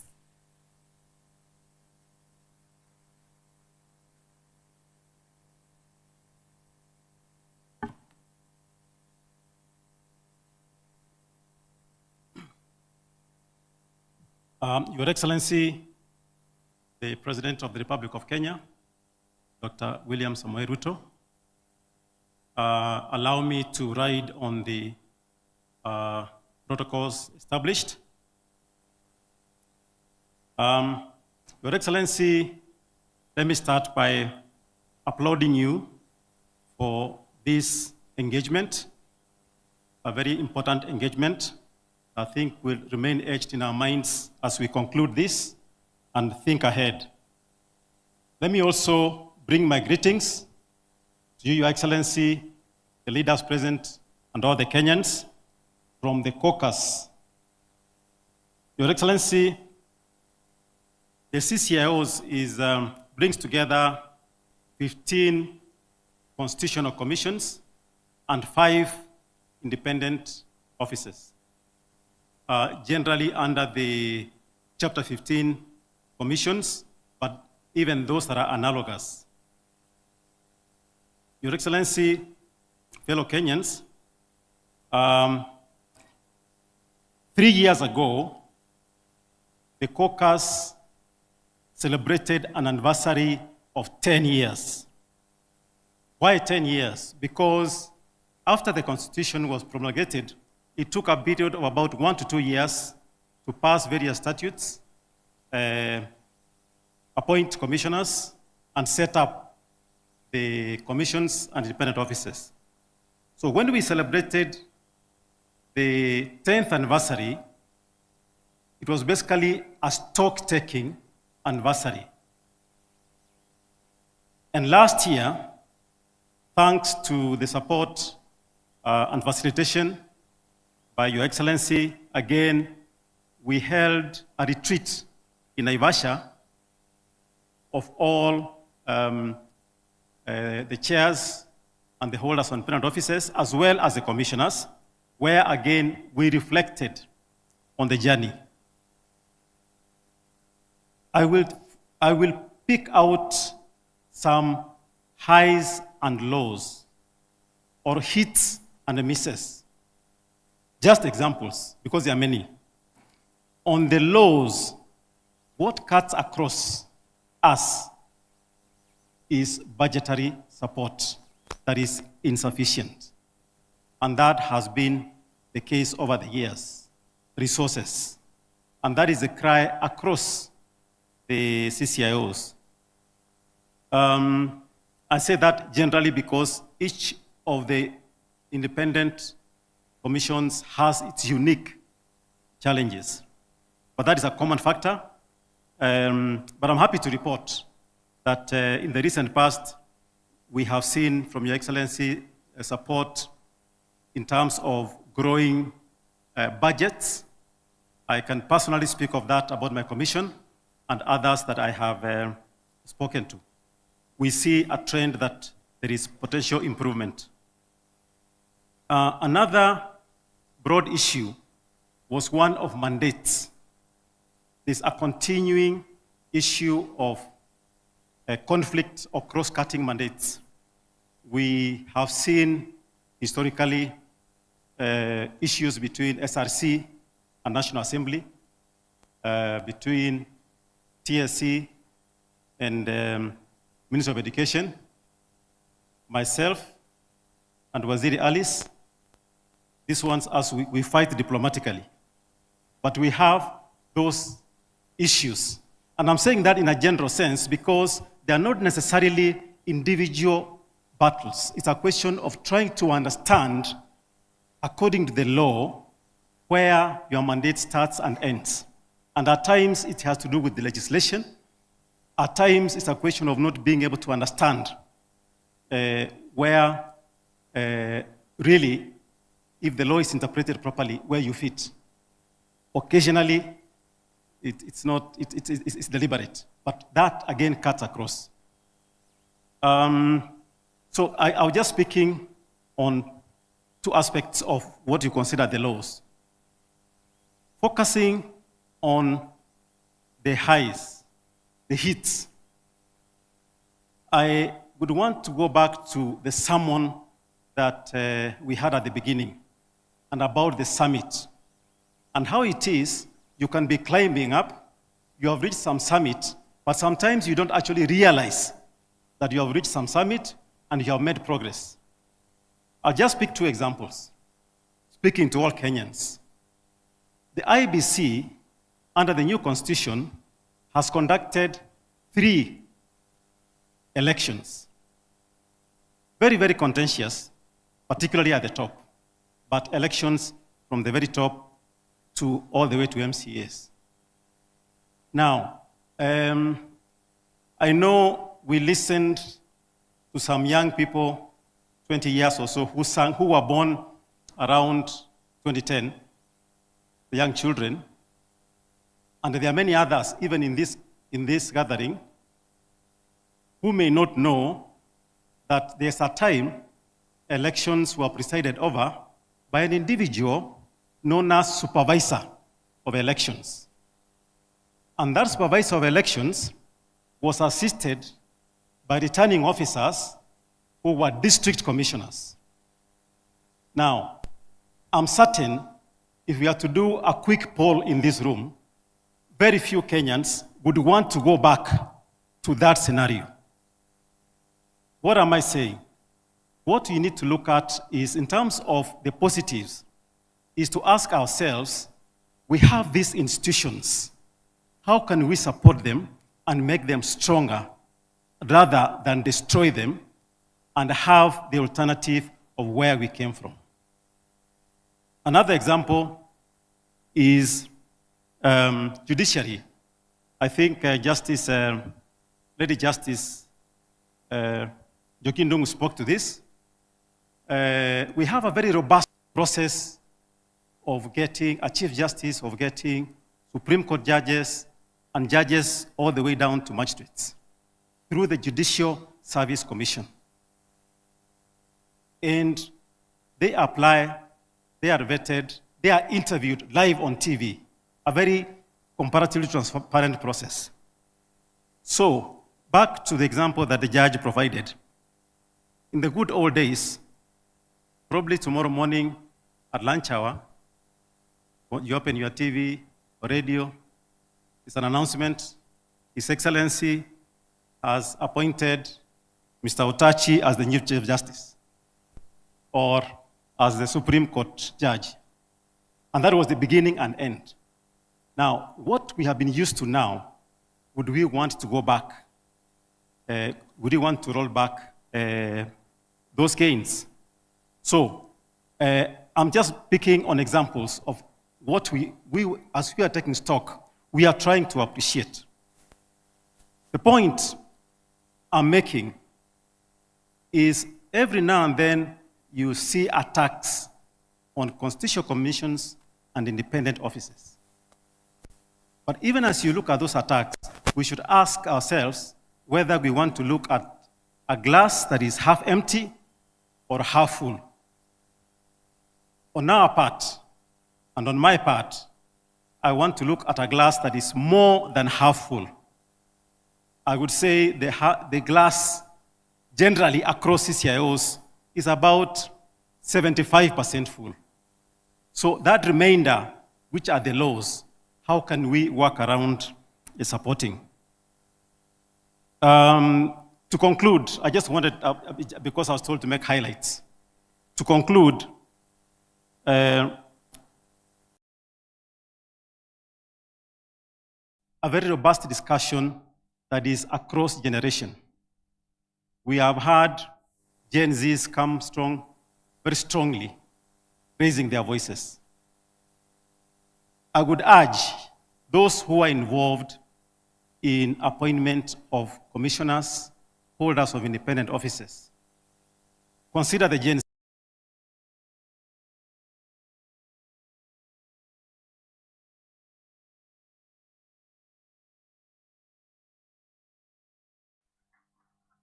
Currently, I think the youngest commissioner I know of is actually a vice chair of IBC,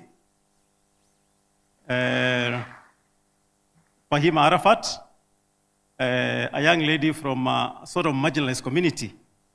I want to imagine you should be able to have those young people. I don't know whether 32 is Gen Z, is that millennial?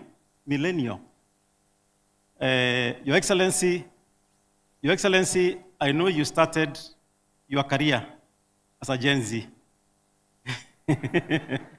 You got into politics in the 20s. So can we encourage the Gen Zs? Can we bring them on board in this space so that they are not out there complaining let them come in. Even, Your Excellency, even as you recycle us, see, when I'm about to finish this one, I'll come to you and be in Patia Ingine. But even as you recycle us, can you also look at the younger generation? Can we as Kenyans, as we go about our business, how can we get the younger Kenyans being part and parcel of that summit of the Constitution? I hope I have been brief enough, because I know the other speakers. Asanteni sana.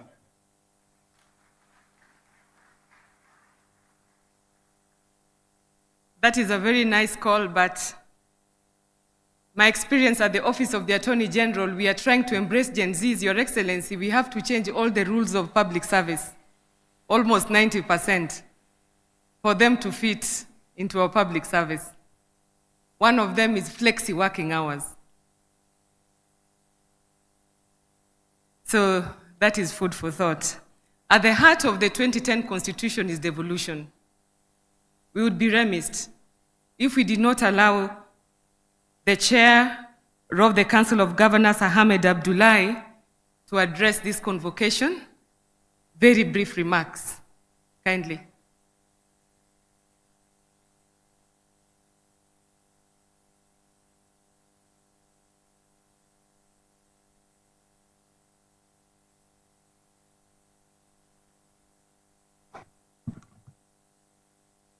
Your Excellency, Dr. William Samoei Ruto, President of the Republic of Kenya, and Commander-in-Chief of the Defense Forces, Your Excellency, the Deputy President, Professor Kithure Kindiki, Your Excellency, the former Prime Minister and my party leader, Raila Odinga, Your Excellency, the Prime Cabinet Secretary, Speakers of the two Houses, Excellency Governors, the Honorable Lady Justice Mother Kome, Chief Justice, all protocols observed. Excellencies, ladies and gentlemen, what a defining moment this is, celebrating 15 years after ushering in a new constitutional dispensation. On 27th of October 2010, at a time like now, a big crowd gathered at Uhuru Park, filled with hope that a new dawn had come. They cheered and danced, broke into jubilation as the then president, the late Honorable Mwai Kibaki, appended his signature to a new constitution in a historic gesture. He lifted it up and paraded it to a joyful crowd. And so the journey began, a journey of hope, a journey of reforms, policy, legal, institutional, and administrative, a governance shift from a centralized to a devolved system, from one house to a bicameral parliament, a progressive chapter, the Bills of Rights, entrenching political, civil, cultural, and socioeconomic rights, a constitution that decrees us all on transparency, accountability, participation of the people, decision-making, inclusiveness, equality, and national unity. Excellencies, ladies and gentlemen, one of the most radical shifts in governance the world has ever seen was brought in by that new constitution 2010, the 27th of August that year. Devolution, which established two levels of government. That's why at the Council of Governors, we have a motto or a tagline that states 48 governments and one nation. Article 6.2 sums it all up for us, that governments are at the national and county levels, and they are distinct and interdependent, and shall conduct their mutual relations on the basis of consultation and cooperation. Article 174 of the Constitution captures the objects, the purpose of devolution very succinctly. Devolution is not only concerned with economic development, it was meant to foster also national unity, democratic and political inclusion, and facilitate the decentralization of power responsibilities, and resources, all aimed at bringing decision-making and services closer to the people. Devolution, as I've said in many forums, is indeed the truest definition of bottom-up social, economic, and political transformation. And in a summarized way, Your Excellencies, ladies and gentlemen, Kenya has recorded notable improvements in all sectors that are devolved, including health, pre-primary education, agriculture, livestock development, water, roads, environment, climate action, trade, and cooperatives. For instance, just a case in point, there wasn't a single pre-primary school teacher on the payroll of national government in 2013. And currently, the payroll of county governments, there are over 50,000 pre-primary teachers. And the same can be said of all sectors that are devolved. We also celebrate the fulfillment of the not more than 2/3 gender rule in all our county assemblies, unlike in the national parliament, and in our county executive committees. Your Excellencies, ladies and gentlemen, devolution has done its bit and continues to do its bit in bridging the tale of two Kenyas. As we celebrate Katiba Day today, this commemoration comes at a time when the nation is openly discussing the very challenges that led to the Constitution. Therefore, these demands that have been made are not new. They are the very promises of our Constitution. In fact, the socio-economic and environmental challenges that we have, in our view, at the Council, would have been worse without devolution. They would have been worse without Constitution 2010.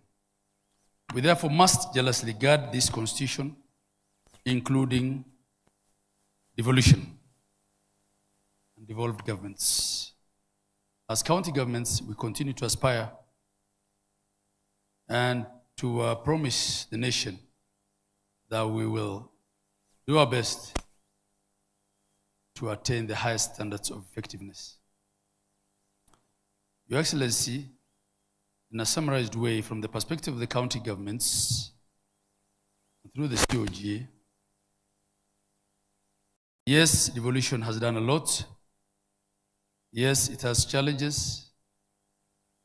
It's confronted by a number of challenges, including but not limited to administrative clawbacks,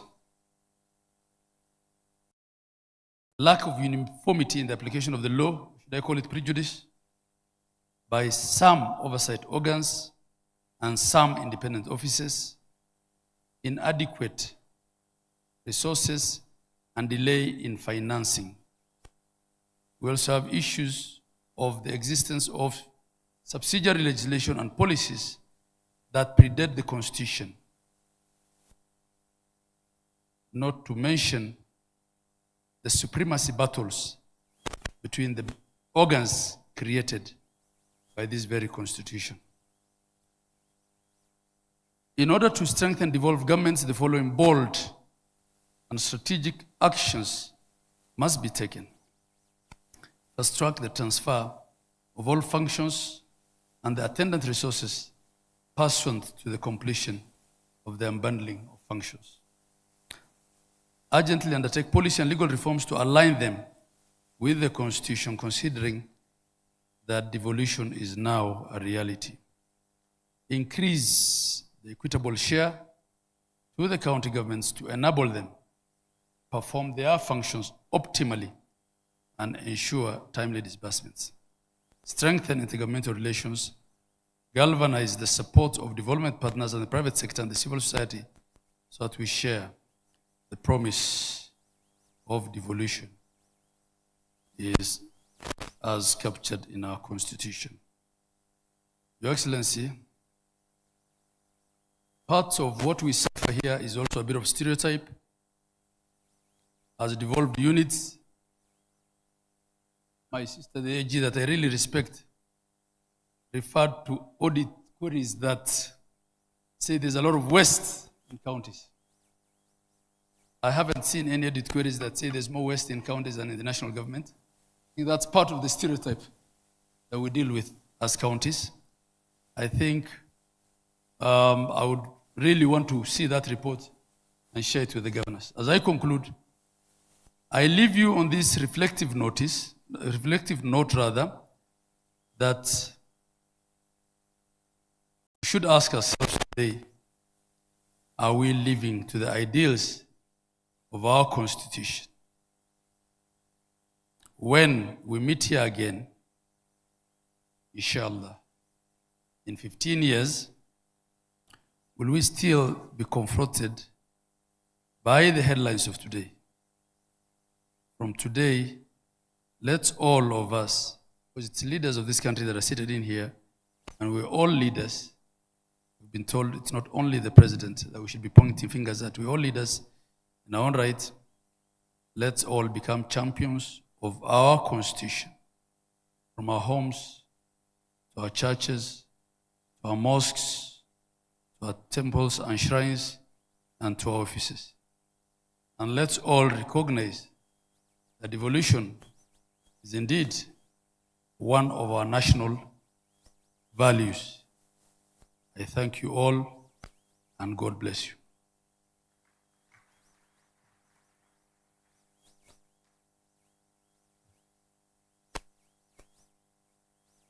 We turn to the branch that gives our covenant its daily meaning through fair, impartial, and timely justice.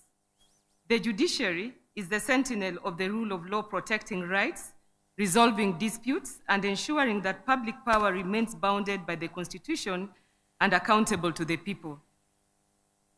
Since 2010, an approximated total of 5,533 constitutional petitions and 3,595 judicial review applications have been filed against various government agencies.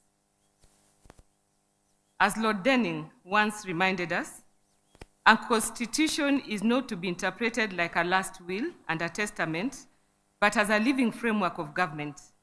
In speaking to our reality, the Constitution must be applied with fidelity, but also with pragmatic adaptation to new social and political dynamics. As the Attorney General, I affirm the executive's respect for judicial independence and our shared duty to make justice accessible, efficient, and trusted. When courts are strong, rights are real. When jurisprudence is principled, our institutions are steadied. And when remedies are effective, the promise of the Constitution becomes the practice of governance. It is now my honor to invite my lady, Justice Martha Koome, EGH, Chief Justice and the President of the Supreme Court of Kenya, to deliver her remarks.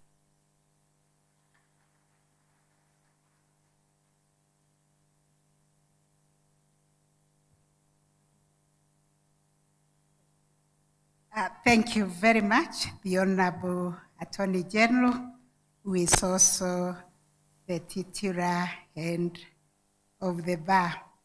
Your Excellency, the President of the Republic of Kenya, and Dr. William Samoei Ruto, allow me, for the interest of time, to abide by all the protocols that have been established and say that I recognize all the distinguished participants here this evening.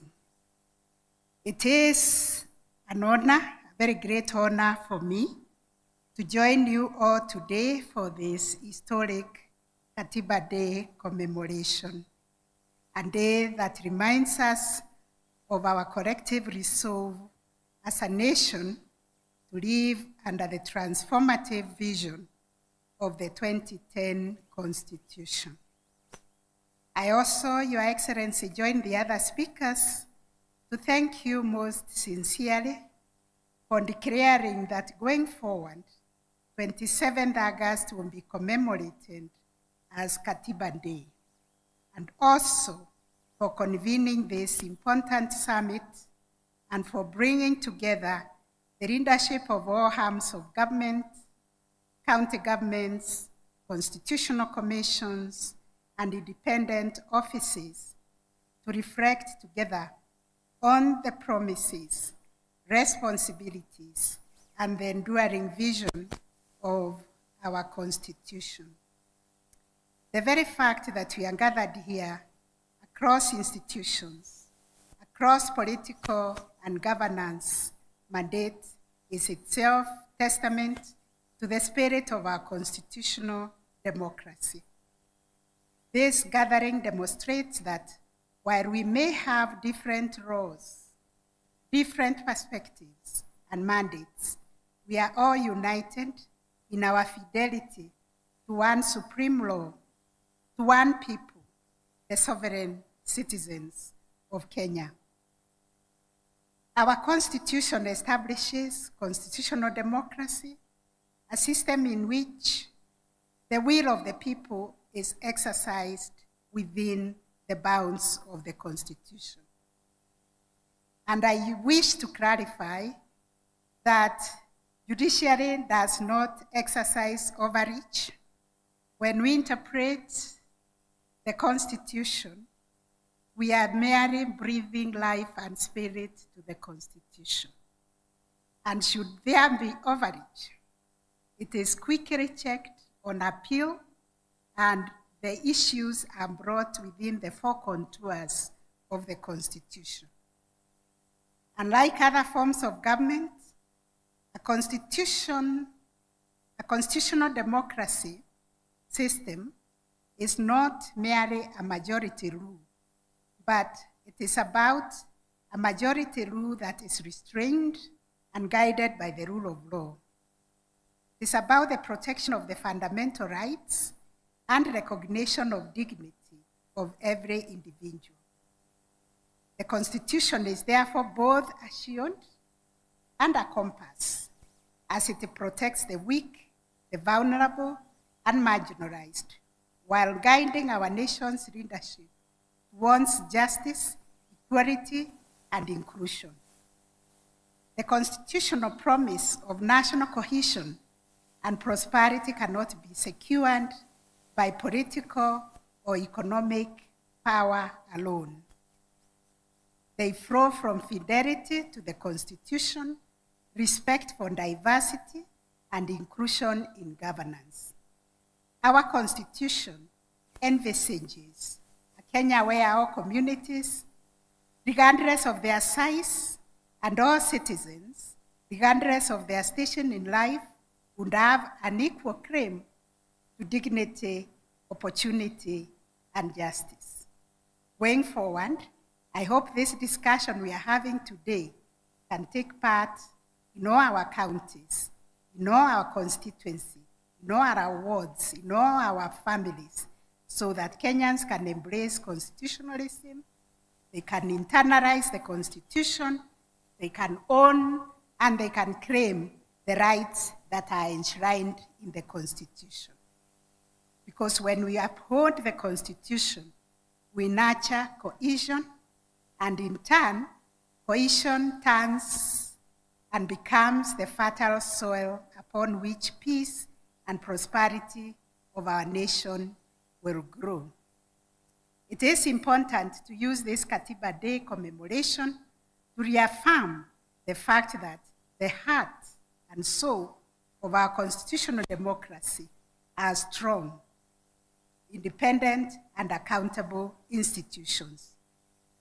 These institutions are designed not to operate in isolation, not to serve themselves, but to serve fleeting interests, but not also to serve fleeting interests, but to serve the people of Kenya. Every decision we make, be it in the judiciary, in the executive, or in the legislature, the question we must ask is how it impacts on Kenyans and how it promotes the spirit of the Constitution. The judiciary, in particular, occupies a unique place in this framework. It is the guardian of the Constitution, the arbiter of disputes, and the protector of our rights. The judiciary that is weak, a judiciary that is captured, a judiciary that is beholden to any authority cannot fulfill this mandate. One article of the Constitution that I celebrate every day is Article 160 that proclaims this independence and directs that judiciary or judicial decisions cannot be influenced by anybody or any authority. Therefore, an independent and well-resourced judiciary is not a privilege of judges. It is a right of every Kenyan and a safeguard for our democracy. Judicial accountability has been critical to consolidating public trust because independence goes hand in hand with accountability. And to enhance public trust and confidence in the judiciary, we, in January, established the court integrity committees in every court stations, bringing together stakeholders to identify and address corruption and unethical conduct.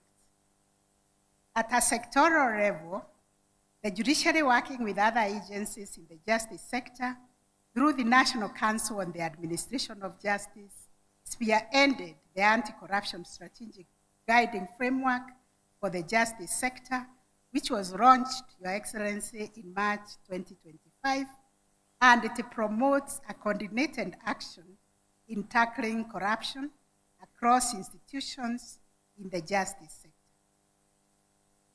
On the other hand, the Judicial Service Commission has, since the promulgation of the Constitution, diligently carried out their constitutional mandate of ensuring accountability within the judiciary by receiving and investigating complaints against judges and judicial officers. To date, the Commission has processed a total of 946 petitions against judges, reflecting the seriousness with which it treats public grievances and the commitment to upholding integrity in the administration of justice. 4 judges have been removed from office over this period. At present, only 95 complaints remain pending, most of which are at various stages of inquiry, demonstrating both the efficiency and transparency of the Commission's processes. In addition, 210 judicial staff have been dismissed from service after due process as established misconduct on their part, which is also a clear signal that ethical lapses within the institution will not be tolerated. These figures illustrate not only the robustness of internal accountability mechanisms, but also determination of the Judicial Service Commission to maintain the highest standards of professionalism and public trust. Your Excellency, distinguished participants, democracy thrives when institutions play their constitutional roles faithfully. The executive and legislature embody the majoritarian principle, reflecting the will of the majority. The judiciary embodies the counter-majoritarian principle, ensuring that constitutional limits are respected and that rights of every individual, including the rights of the minority, are protected. I must emphasize this balance is delicate but essential for accountability and proper governance. If the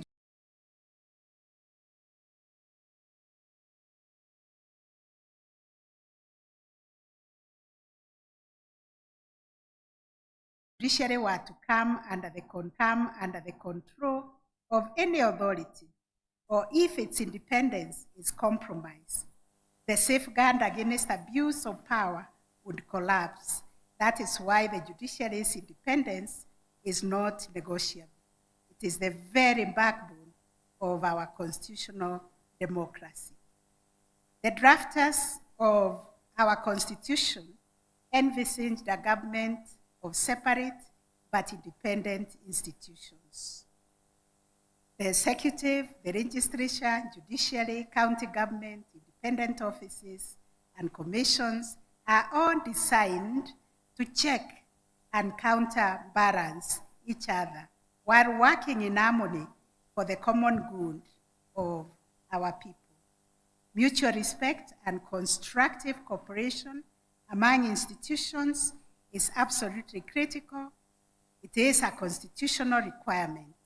When an institution remains faithful to its execution of the responsibilities and accords respect to other institutions, our democracy is strengthened, not weakened.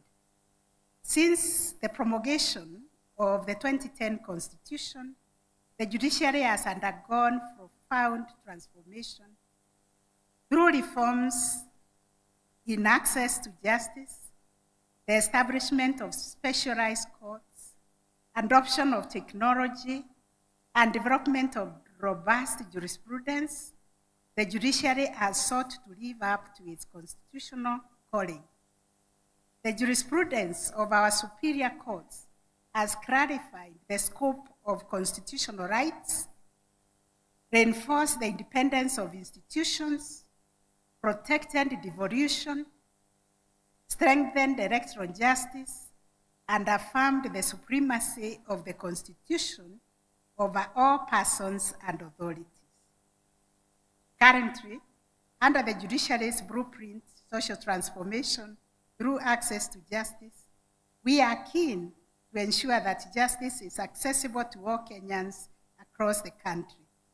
Indeed, these strides have not been without challenges, but they reflect the judiciary's striving to embody the spirit of Katiba. In conclusion, as we commemorate Katiba Day, let us remember that the Constitution is not self-executing. It is a promise, and this promise needs to be nurtured.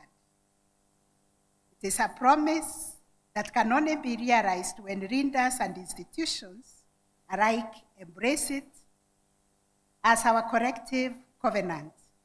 Today, as we stand together, we affirm before the people of Kenya that we remain bound together by our Constitution. Let this unity not be symbolic gathering, but a commitment to constitutionalism, justice, accountability, and service to our people. Your Excellency, distinguished leaders, may this Katiba Day inspire us to recommit ourselves to the transformative vision of the Constitution and to work faithfully with our people on the journey towards justice, peace, and prosperity. Asanteni sana. May God bless you. May God bless Kenya.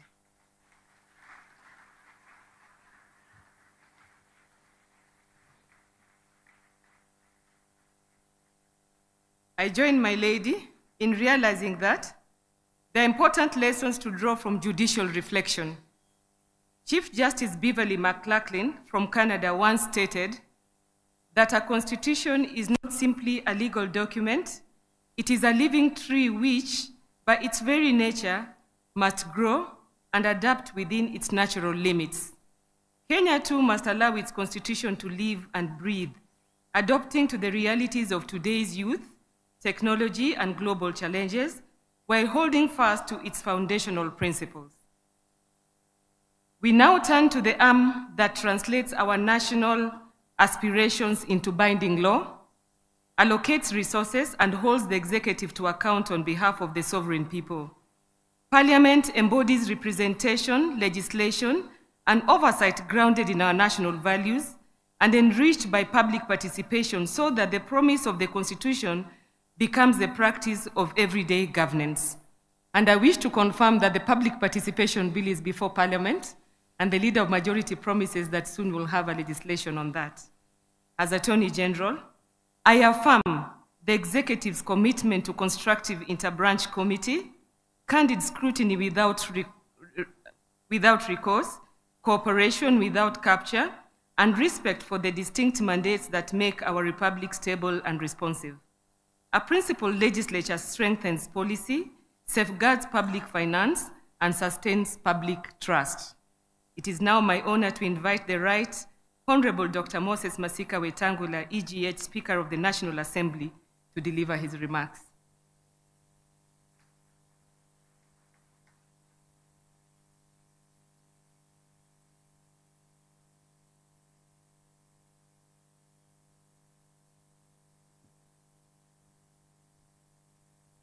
Thank you very much, Attorney General. Your Excellency, our President, our Deputy President, and allow me to ride on the established protocols. Congratulations to Your Excellency for setting aside this Katiba Day for our nation. It reminds us, in case we forget, that this was a long, winding journey to get to this Constitution.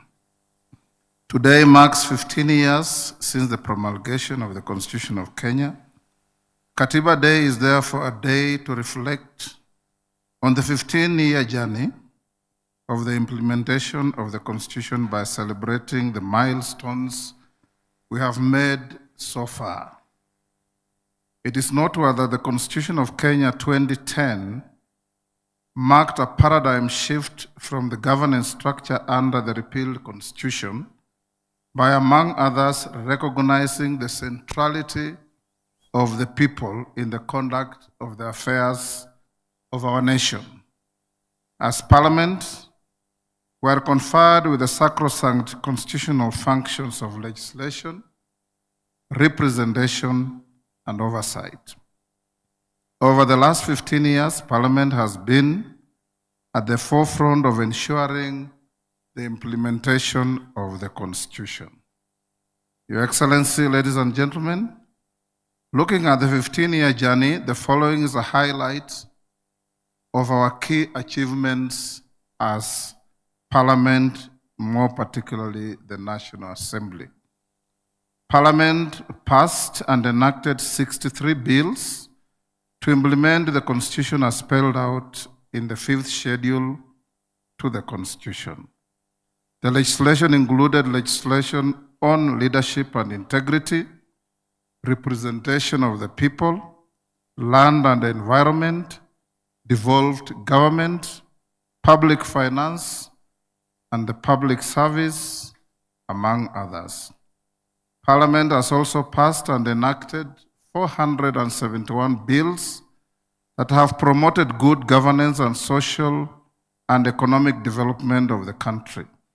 The bills include the recently passed Anti-Money Laundering Amendment Bill 2025 and the Conflict of Interest Bill 2025, which are now acts of Parliament. Further, to implement the Bill of Rights under Chapter 4 of the Constitution, Parliament has enacted and passed several pieces of legislation to promote the fundamental human rights, including the right to the highest standard of health and the right to accessible and adequate housing, this being the Social Health Insurance Act and the Affordable Housing Act, respectively, among others. The National Assembly has, over the past 15 years, provided for the financing of the national budget through enactment of 13 appropriation acts. The new Constitution vests the budget process in the National Assembly. Your Excellency, ladies and gentlemen, the National Assembly appropriates resources that are essential for execution of constitutional and statutory mandates of various organs of government. Equally, funds have been appropriated to the NGCDF to fund various key national projects at the constituencies and to NGAV to fund affirmative action initiatives. As part of its mandate, the National Assembly has approved the ratification of 98 treaties and conventions in accordance with Article 26 of the Constitution and the Treaty Making and Ratification Act. This has ensured that the country's commitments to international obligations are informed by national interest. Your Excellency, ladies and gentlemen, under Article 10 and 118 of the Constitution, Parliament is obligated to ensure public access and participation. In this regard, post-2010 Constitution, Parliament is more open and accessible to the public. For instance, in the last 2 months, we have hosted over 500,000 school children and many other visitors who have had an opportunity to not only appreciate how Parliament works, but also freely interact with their elected representatives within the precincts of Parliament. Parliament continues to facilitate public participation and involvement of the people in legislative and other business through robust public participation mechanisms, including the use of e-technology, social media platforms, and public hearings at the constituency and county levels. Since the promulgation of the new Constitution, the National Assembly has received and considered 1,233 public petitions in furtherance of the right of every person to petition Parliament in terms of Article 119 of the Constitution. Your Excellency, ladies and gentlemen, the National Assembly has for the last 15 years vetted 199 state officers nominated for appointment to various state offices, including cabinet secretaries, principal secretaries, holders of independent offices and commissions, and diplomatic postings. The National Assembly has processed 3,427 questions and required cabinet secretaries to respond to questions in plenary on various matters of concern to the people of Kenya. In the last 15 years, the National Assembly has initiated and considered 18 impeachment motions, including impeachment motions against cabinet secretaries and holders of independent offices and constitutional commissions accused of violating the Constitution. This has ensured compliance with the guiding principles of leadership and integrity by state officers. Suffice to mention that we also considered a motion for impeachment of a deputy president. As part of oversight, the National Assembly, through its watchdog committees, continues to examine the audited accounts of state organs to ensure the prudent use of public resources by state organs. Further, the Public Debt Committee of the National Assembly oversights the National Treasury to ensure responsible borrowing and compliance with the statutory public debt ceilings, which is an issue of concern to the people of Kenya. Over the period, the National Assembly approved 4 special motions for deployment of KDF in DRC Congo, within the country, and the deployment of the National Police Service to the country of Haiti. Your Excellency, ladies and gentlemen, the National Assembly has passed and enacted several electoral laws in compliance with the general principles of the electoral system, including free and fair elections, which are simple, accurate, verifiable, secure, accountable, and transparent, as provided for under Article 81 of the Constitution. Additionally, the National Assembly has previously facilitated the selection and constitution of the IEBC, including the recent appointment of the chairperson and members of the IEBC. Your Excellency, ladies and gentlemen, Parliament has over the relevant period passed 27 division of revenue bills and count allocation of revenue bills to ensure adequate allocation of national revenue to counties. It is important to note that in the current 2025-26 budget, the equitable share of revenue to counties stands at 21% of all revenue collected by the national government. In real terms, the equitable share of revenue allocated to counties has grown from 190 billion in the financial year 2013-2014 to 415 billion in the financial year 2025-26. This is in addition to the conditional additional allocations, donor funds, and on-source revenue for our counties. The National Assembly also engineered the operationalization of the House of Senate and 47 county assemblies by extending training, capacity building, and provision of startup staff. This cooperation and collaboration remains a continuing engagement by the National Assembly and other legislative organs. Additionally, Parliament has in the past years played critical roles in promoting constructive dialogue on the issues of national importance. An example of such is the Building Bridges Initiative and the National Dialogue Committee process, commonly referred to as BBI and NADCO respectively. Your Excellency, ladies and gentlemen, while the achievement of the 2/3 gender rule has been elusive, the country has recorded a progressive growth of elected women in various categories. From 16 elected women members of parliament in single constituencies in 2013 general elections, we now boast of 29 women members of parliament, not to mention the 7 women governors elected by the people of Kenya. We have also recorded a significant number of elected youth to the National Assembly, which stands at 46 in the current National Assembly. Similar impressive numbers have been recorded in all our 47 counties.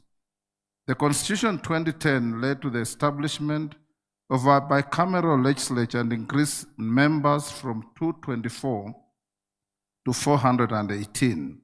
To this end, Parliament has undergone several structural developments to cater for the increased membership, including construction of the office complex, namely the Bunge Tower, and other attendant facilities.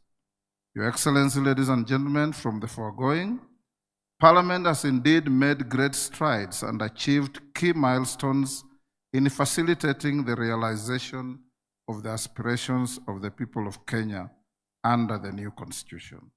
Our Parliament has become an admirable and appreciable benchmarking center for many parliaments seeking to learn on best practices and ideals of parliamentary democracy born out of our 2010 Constitution.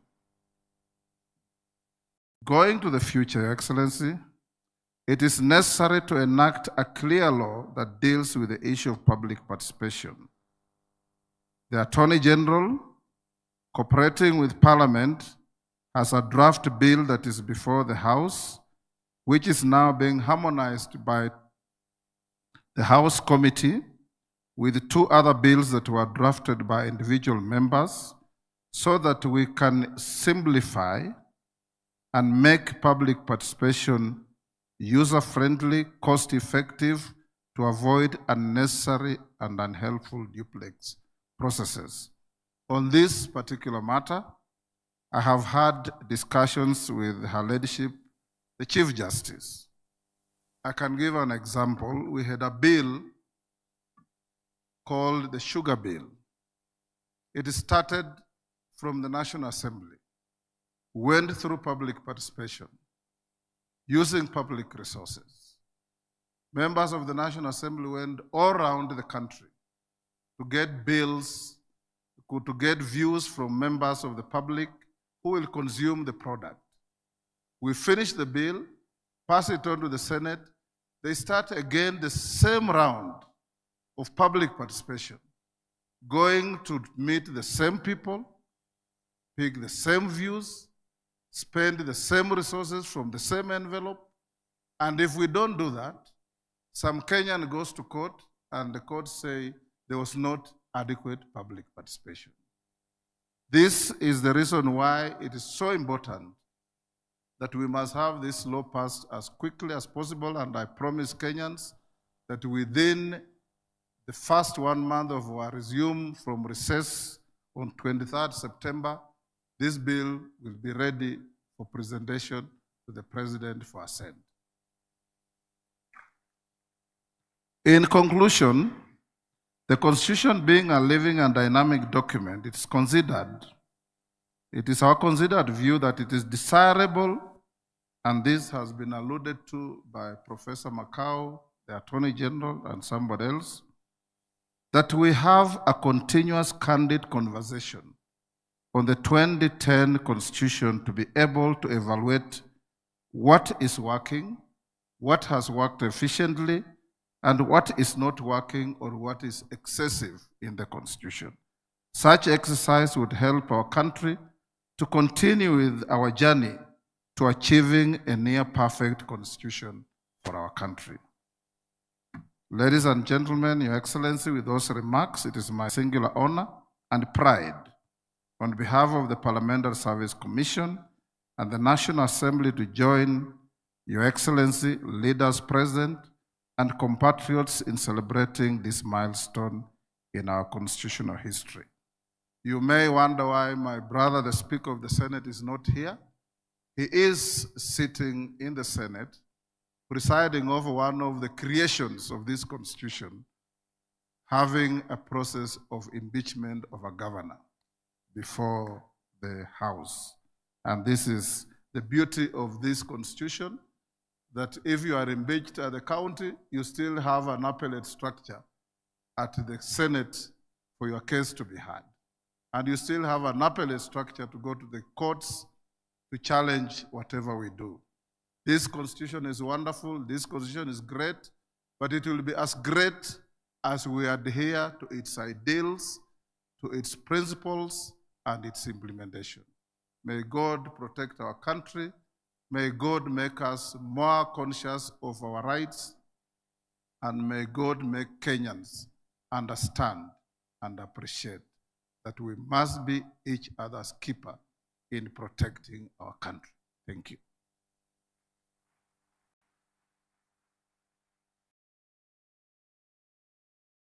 Your Excellency the President, fellow Kenyans, distinguished ladies and gentlemen, as my duty comes to an end as the mistress of ceremonies for this segment, join me to thank our speakers for a candid reflection of our Constitution, the Chair of the Constitutional Commissions and Independent Officers, the Honorable the Chief Justice, the Speaker of the National Assembly, and to our artists who remind us that the Constitution also lives through culture and community.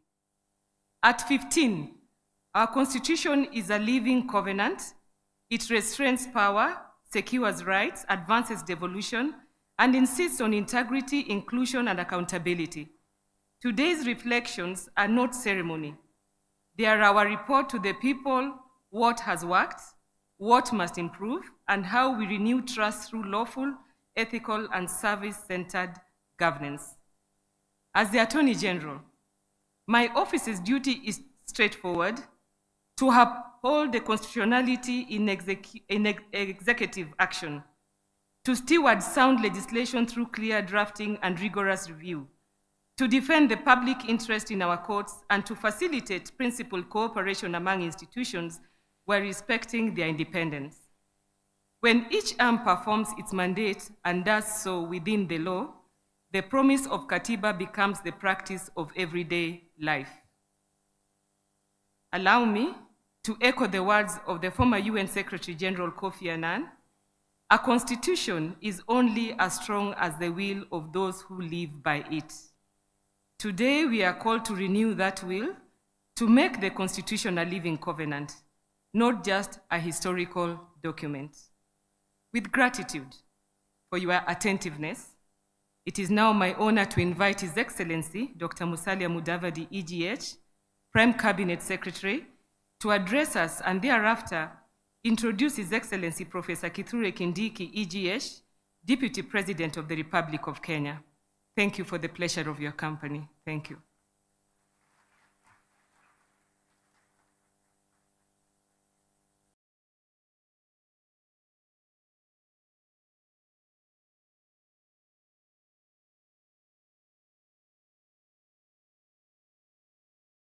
Your Excellency, the President of the Republic of Kenya, Dr. William Samoei Ruto, Your Excellency, the Deputy President, Professor Kithure Kindiki, the Honorable Right Honorable Raila Odinga, colleagues, cabinet secretaries, distinguished guests, ladies and gentlemen.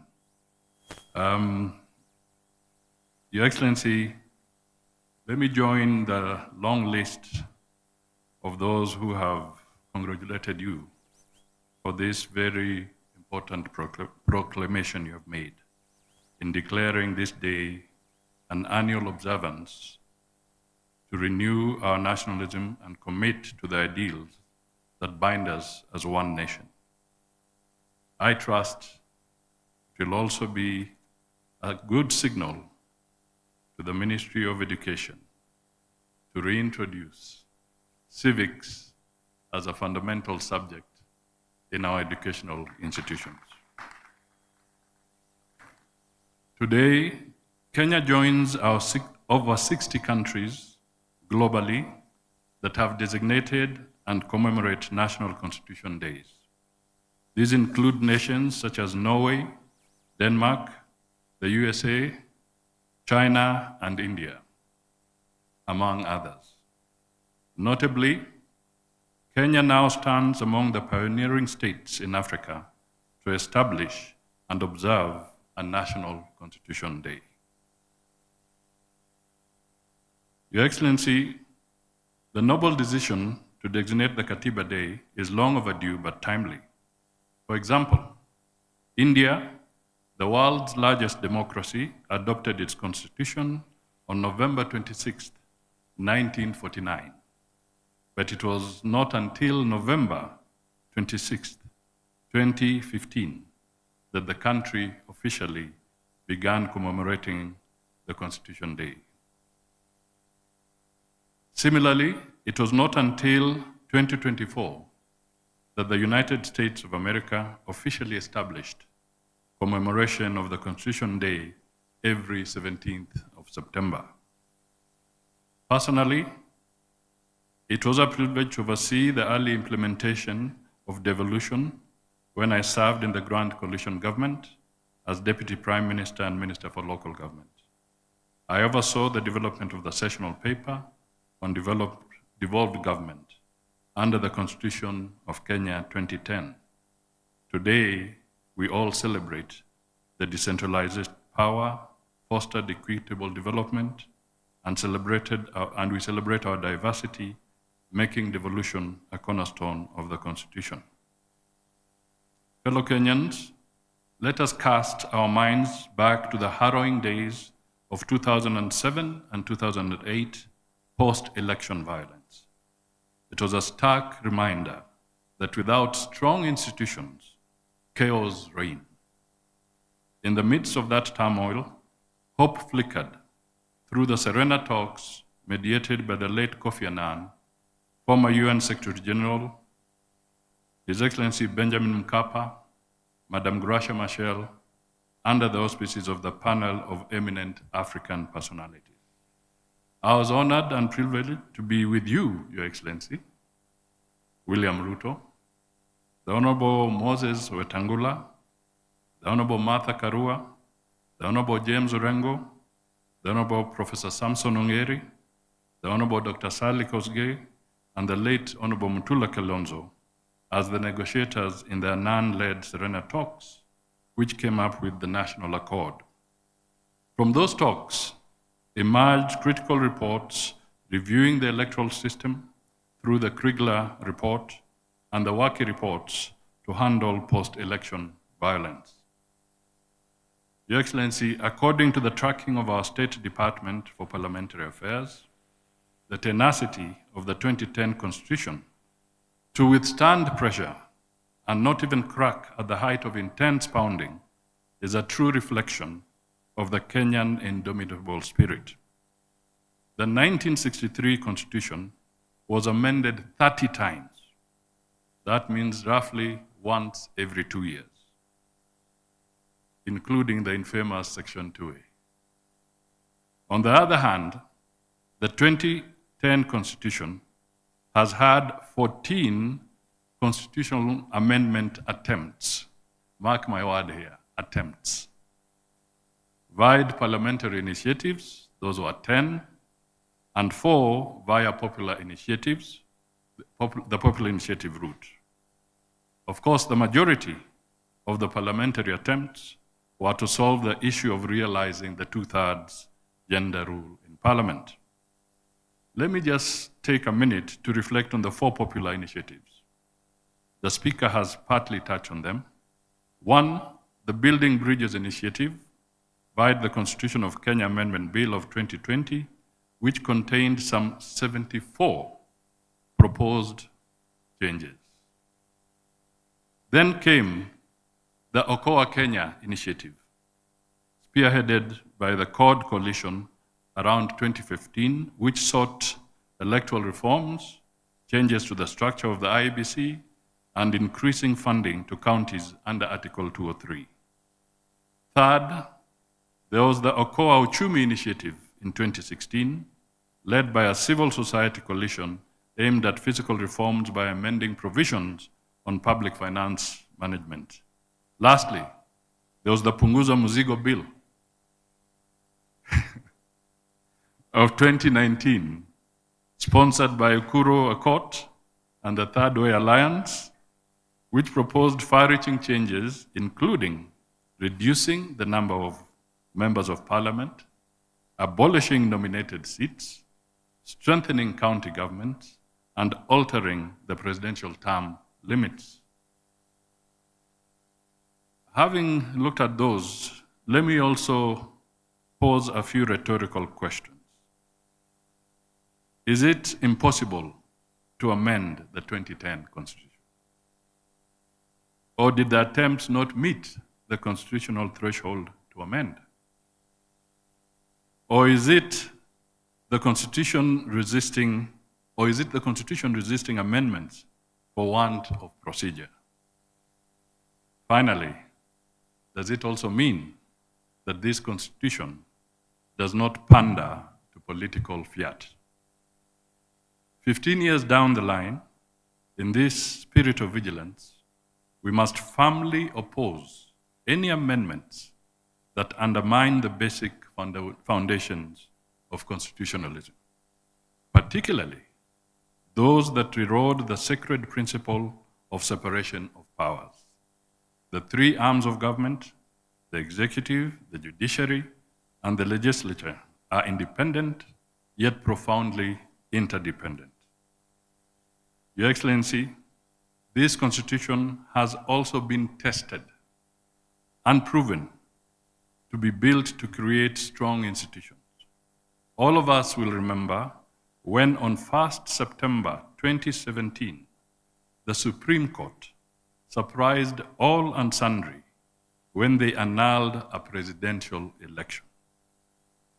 The executive then respected the court ruling, and the country went back to a repeat presidential election, the first such action on the African continent. That moment showed that Kenya, through the 2010 Constitution, had grown into a mature democracy. Your Excellency, as we celebrate the strides of the 2010 Constitution, let us be clear, the Constitution is not an end in itself, and this has been said by previous speakers. The one thing that we need to resolve is the need to look at the cost of implementation of the Constitution. And indeed, the Speaker has articulated this very effectively. We, from the Department of Parliamentary Affairs, have audited the legislative agenda of the government for the next 5 years since we came in under your leadership, Your Excellency. And the costing indicates that if we were to follow the normal route that we are taking today, it will cost us about 18 billion Kenya shillings to just deal with legislation, drafting of policies, and working towards that. And this is something that has been brought out, costed by the individual departments Now, we must look at it in the context of the impact on the taxpayer. Is there value for money if we use 20 billion shillings on policy documents, or should we provide medicine in our hospitals and build bridges? This is a fundamental question that Kenyans ought to reflect on, and hence the importance of the public participation bill. We cannot have multiple layers of public participation on the same issue, from the executive to the parliament to the county governments to the technocrats, multiple layers on the same issue. That, in my view, is robbing the Kenyans. We need to look at it carefully. Finally, Your Excellency, having said all this, I was very careful. I came with written remarks because on matters constitution, you don't want to be misquoted. But let me end by once again saluting Kenyans for the 2010 Constitution and really reiterating that this is a foundation of our legacy as a stable democracy, and through a stable constitution, stable democracy, we shall attract more investment and create better opportunities for our Kenyan people. It is now my duty, Your Excellency, to invite His Excellency the Deputy President to come back to the podium so that he can navigate us to the final stage with you. I just want to tease him a little bit as he comes. I saw in the program, Your Excellency, the song, My Land is Kenya. And I was waiting for it because the writer and composer of that song was a gentleman who went to Nairobi school, and he was born in Kenya. He was called Roger Whittaker. And this gentleman went to Lenana. Mr. Deputy President, it's your turn.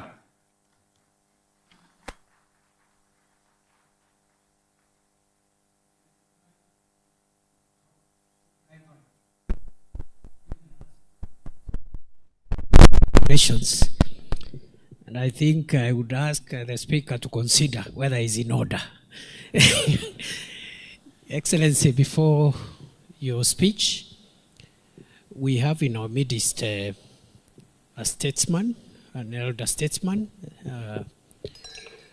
Prime Minister Raila Odinga, who has done a lot for this country. It's only fair that we recognize him and ask him to say jambo.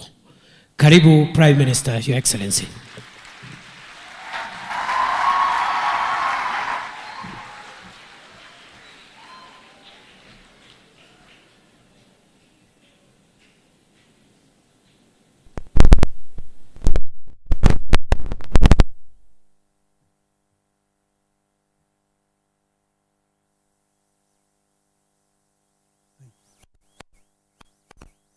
Haya.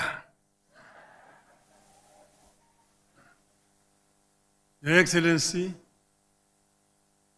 distinguished guests, ladies and gentlemen, all protocols observed.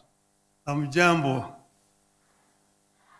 Hamjambo tena.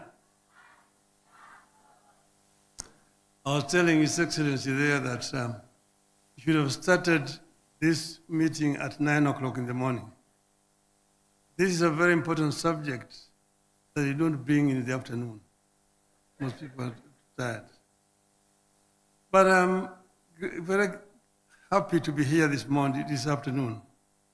And let me begin by saluting the people of Kenya who braved a painful struggle, not only to give themselves a new constitution, but also to make the word constitution a popular and a valid subject for discussion in our country. Those who have come of age towards the tail end of the very protracted struggle under this constitution may not believe it. But there was a time when being perceived to be harboring thoughts about a new constitution landed people in jail. I wish to pay unreserved tribute to those citizens of Kenya, the living and the dead, who braved the worst in order that Kenya may get a new constitution. And here, you may remember some of them.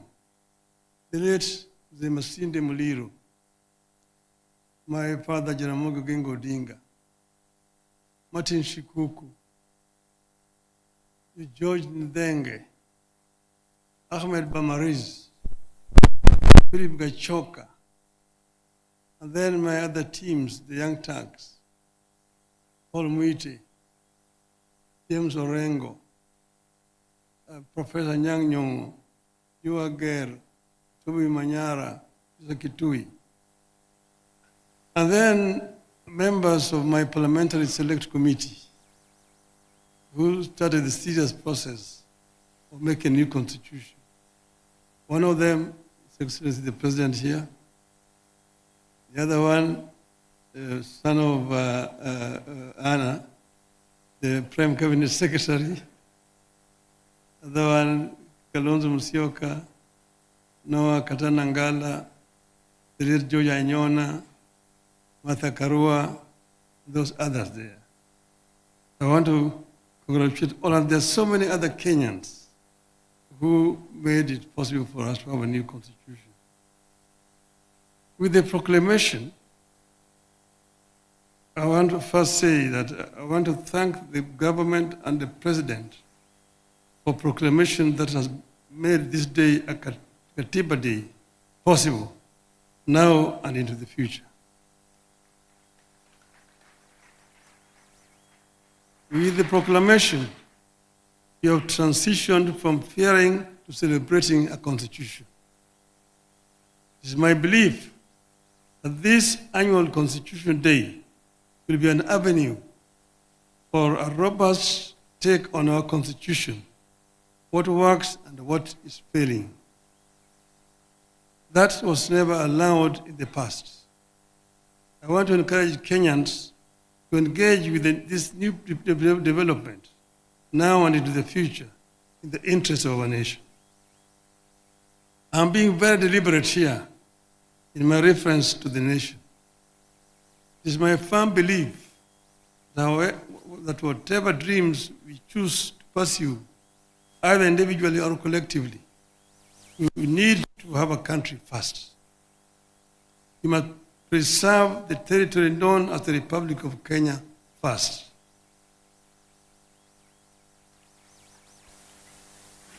Then, within that territory, you can agree or disagree the validity of our dreams as individuals or a nation. Since you promulgated the Constitution 2010, we have reaped a bountiful in some areas and a whirlwind in others. I wish to reflect with you on how some of the institutions that came with the Constitution have improved our country, where others have left plenty of room for improvement. Fellow Kenyans, before the 2010 Constitution, the High Court was identified as a core enabler of the maintenance and extension of tyrannical rule in Kenya. Out of that period, you can barely recall any decision of the old High Court that upheld the people's fundamental civil liberties. That is the period in which the Attorney General declared that the President was above the law. And I hope that my sister here will not follow suit. It was the period of constitutional amendment that removed the security of tenure of judges. Since 2010, the Constitution and Human Rights Division of the High Court of Kenya has set itself apart from the Court of Appeal and the Supreme Court as the most effective vanguard of the people's fundamental civil liberties. The Constitution of 2010 came with a stronger mandate for the Auditor General. From an era where the Office of the Auditor General was heard of of only once in a year when it publishes reports and dumped it in Parliament. Our Auditor General since 2010 have been bold, brave, and easily identifiable for standing up for the public interest. Indeed, the last attempt by the Office of the Auditor General to secure software and equipment to monitor the spending of public finances on a real-time basis ended up with an attempt to arrest the holder of the office, then Edward Ouko, and charge him with corruption. Today, we receive constant and intermittent disclosures of financial impropriety and lack of accountability in government. What we receive is a far cry from what we should be having, but they represent a very drastic departure from what used to be. The Commission for Revenue Allocation also came with the new constitution against the background of a past skewed allocation of natural resources. Since 2010, the commission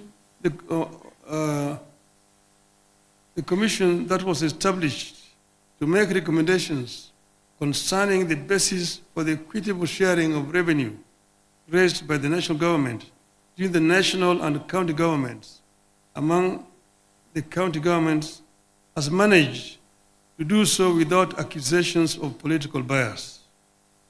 I believe that without the diligent work of the CRA, devolution would have become the single most divisive development in modern Kenya.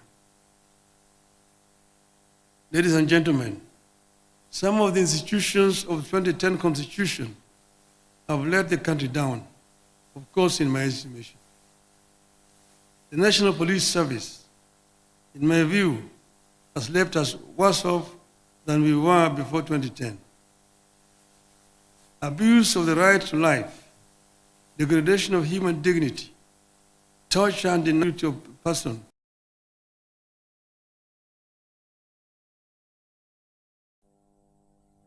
while the current effort by the government to compensate victims of protests offers some ray of hope with regard to policing, it may be time for the country to rethink its approach to police reform.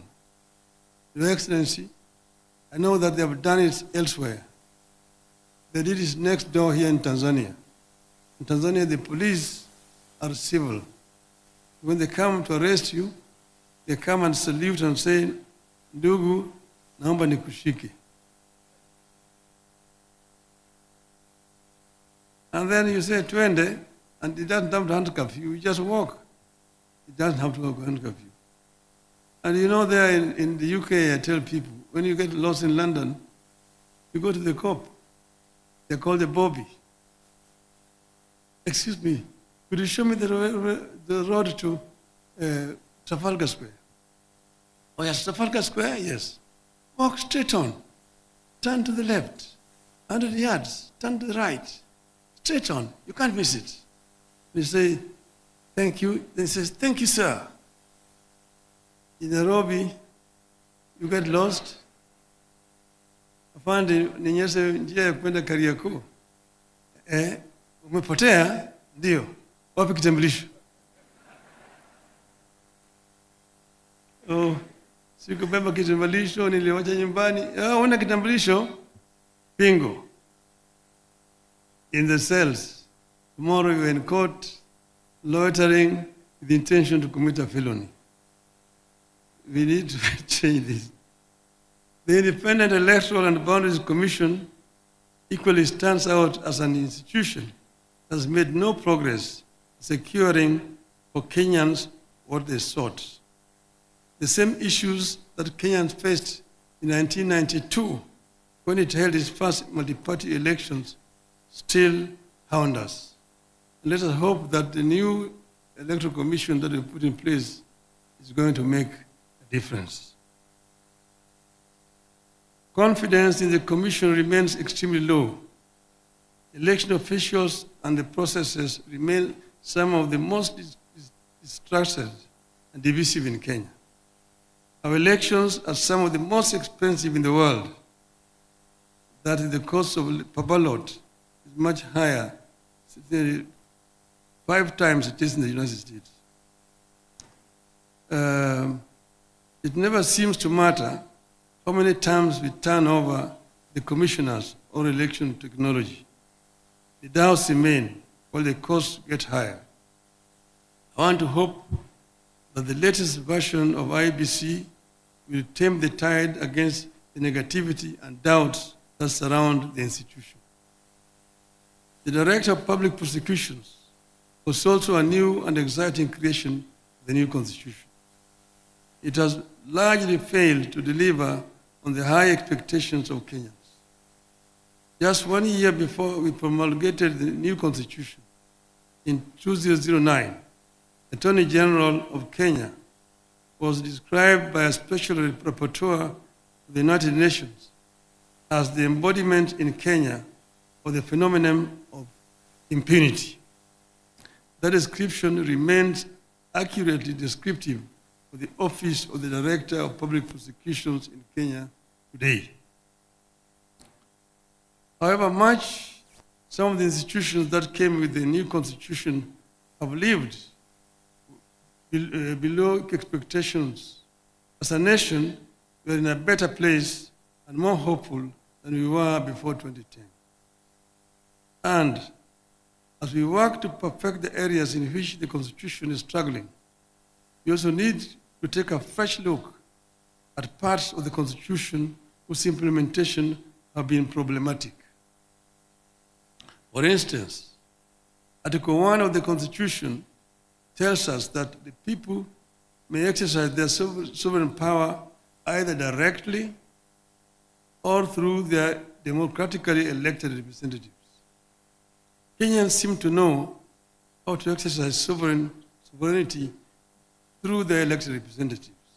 You know, you go to the ballot, you elect your MCA, elect your MP, your women rep, your senator, governor, your president. There is zero clarity, however, on how to exercise sovereignty directly to achieve desired results. How do 55 million people exercise direct sovereignty? That's a question for the lawyers. Secondly, I believe the time has come for the country to relook the whole issue of devolution. Kenya, in my view, is too tiny for 47 devolved units.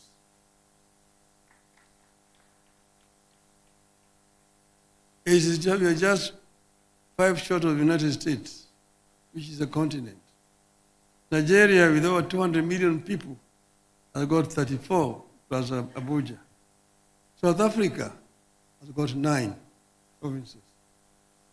I won't advocate for abolition of any county, but I believe we are ripe for a 3-tier system that has county, regional, and national governments.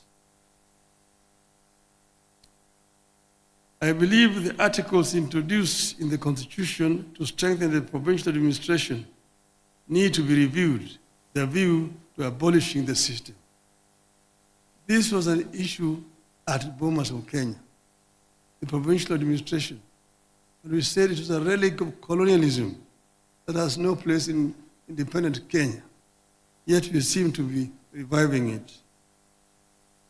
We equally need a review of all the laws that create national institutions and funds for functions better performed by county governments. We are not opposed to implementing projects at the constituency. But under this constitution, constituency is not a devolved unit. Devolution has 2 levels, national and county levels. It is not right for the national government to jump the county government and create another unit below the county government where you call it NG. It is not necessary. Work through the county government. The money that we are giving to the people to go and implement projects at the constituency, give it to the counties. The county be the ones implementing. And let Parliament do what is constitutionally mandated to do: representation, legislation, and oversight. Because if you are yourself a contractor and you are a member of parliament, who is oversighting you? I've said this amendment that you brought to the parliament, bring it there, but let us take it to the people. Let us take it to a referendum and test if the people will accept it. Let us check if the people will accept that members of parliament can be oversighting and also implementing at the same time. Over this, there's no compromise. Tunaenda kwa wananchi. So, Your Excellency, I know that this particular stand is making me very unpopular, but I just don't care. I will stand my ground on this particular issue. With those many remarks, thank you very much. Happy Katiba Day.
Celebrations.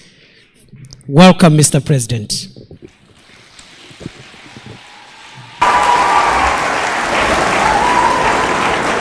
Thank you very much. Please, let's take our seats.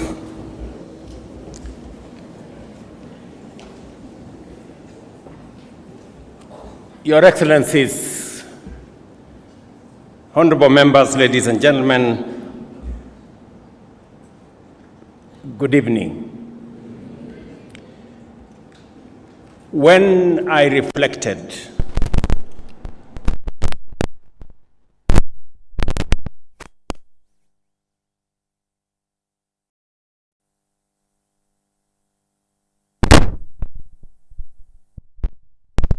the former Prime Minister, we were members of the Parliamentary Select Committee that midwifed the constitution-making process. At some point, he was chair. At some point, I was chair. But we all participated in this journey. And as I reflected on our journey towards a new constitution, I was reminded in my conscience that when we got a new constitution, we seemed to have said we are done with matters constitution. And that is why I decided that maybe it is time. It may be 15 years down the road, but it's never too late to do the right thing. And that is why I signed a proclamation for us to celebrate this day, the day that we promulgated a new constitution, as Katiba Day.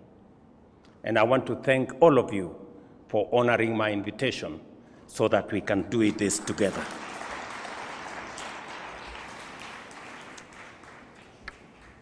As I reflected on how this should be done, I also was informed by the journey. What we discussed during the constitution-making process is that we had too many holidays. That was actually one of the problems we had, and that is why there was an attempt by the new constitution to consolidate national holidays, that there were too many. And so it was the reason why I also thought, in the spirit of this constitution, we should not make this a national holiday where there is no work.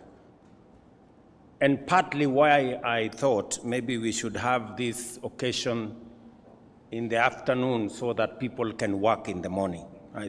It was my thinking. But maybe we can refine that as we go forward. But the Constitution of Kenya 2010 was born out of people's deepest desire for justice, inclusivity, and dignity. We longed for a country where power belongs to the people, where no Kenyan is left behind, and where rights and freedoms are guaranteed for all. Today, on the 15th anniversary of the enactment of the Constitution, we celebrate Katiba Day to honor the covenant and to renew our fidelity to its vision.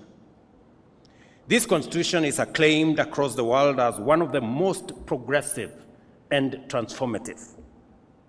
It is our solemn duty to preserve it, protect it, and to ensure its full implementation. Ladies and gentlemen, our Constitution was born out of hard and painful lessons.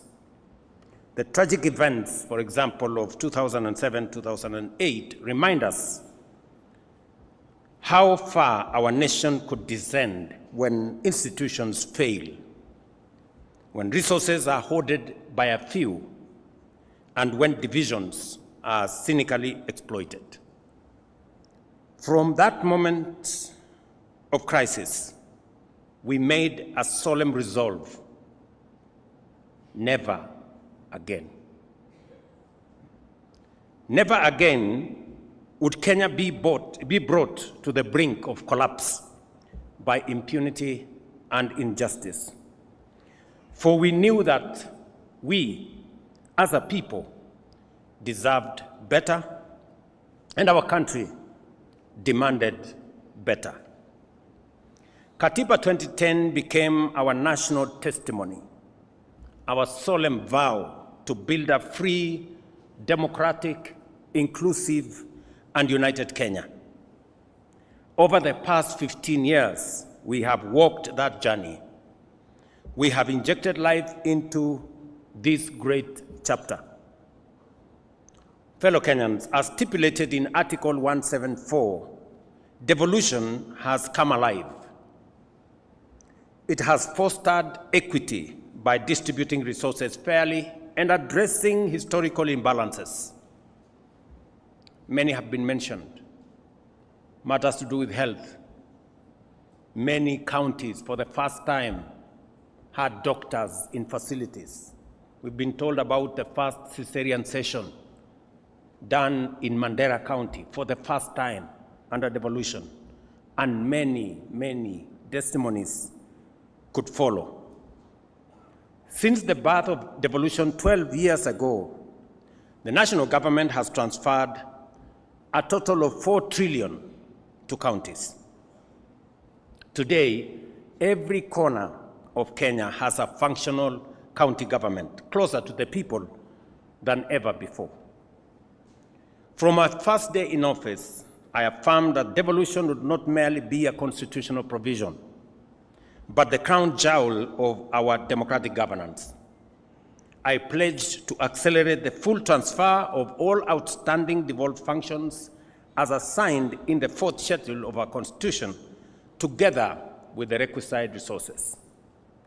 This commitment was formalized during the 11th National and County Government Coordination Summit in Nairobi on the 16th of December 2024. Today, all 14 devolved functions have been conclusively delineated, unbundled, and formally gazetted, eliminating long-standing ambiguities that hampered service delivery and fueled intergovernmental disputes. To further underscore this commitment, 2 weeks ago, I signed into law 2 landmark pieces of legislation: the County Public Finance Law Amendment Act of 2023 and the County Allocation of Revenue Act 2025. In line with Article 217 of the Constitution, these laws reinforce the principle of equitable revenue sharing among counties, guarantees fairness in the distribution of national resources, and empowers county assemblies to play their rightful role and clearly define the respective mandates of both national and county governments. Under my leadership, the national government is committed to support devolution by ensuring timely disbursement of funds and steadily increasing allocation to counties. Under the Division of Revenue Act 2025, we have allocated an unprecedented $415 billion to counties. As chairman of the Council of Governors, FCPA Ahmed Abdullahi has affirmed nearly 30 billion shillings more than last year's 387 billion. I know that my good friend Abdullahi has urged that we should enhance allocation to counties, and I have committed that we will continuously do that. But I also want to ask for the assistance of my county government leaders, the governors. The job of mobilizing resources is a very difficult job. As I mobilize resources nationally, I also want you to work with me and to assist me to mobilize resources at the county. Don't leave the business of mobilizing resources to me, because in the process of trying to mobilize resources so that I can transfer more to the counties, I have acquired names, including Zakayo, and you know it. And I know no county governor wants to raise resources locally, although the law now exists for own source revenue. I would want to ask of you, governors, please, even as you urge me to transfer more resources, because I have to mobilize, also look at the opportunity to mobilize resources locally. Even if you are called Sakayo at the county, it will not make any difference. It is still okay. Ladies and gentlemen, the Bill of Rights, enshrined in Chapter 4 of the Constitution, is the heart of our democratic order. It guarantees every Kenyan fundamental freedoms and socio-economic rights, including the right to education, health, housing, food, water, and dignity, as set out in Article 43. Over the past 15 years, we have worked diligently to breathe life into these rights. And I say this in the full understanding that for citizens of our nation to be able to enjoy our democratic credentials, to be able to enjoy the rule of law and constitutionalism, there are rights guaranteed under Article 43, social and economic rights, that are fundamental to citizens enjoying other rights. A Sikh, ignorant, uneducated, homeless, hungry citizen is very difficult to enjoy democracy human rights, rule of law, because their status is undermined. And therefore, it becomes fundamentally important for us to make sure these social and economic rights do not continue to be a privilege for those who can afford. They should be a right for every citizen, because that is what the Constitution says. And therefore, I want to ask all of us as leaders in the executive, in the legislature, in the judiciary, that as we exercise the authority that we've been given by the Constitution, let us keep the people, the rights of the people at the center, so that we do not undermine their right to housing. We do not undermine their right to health. We do not undermine their right to education. And that all our acts work in concert to facilitate the attainment of those rights by the people of Kenya. We have worked diligently to breathe, as I said, life into these rights. Free primary and day education has opened doors to opportunities for millions of children from every corner of our nation.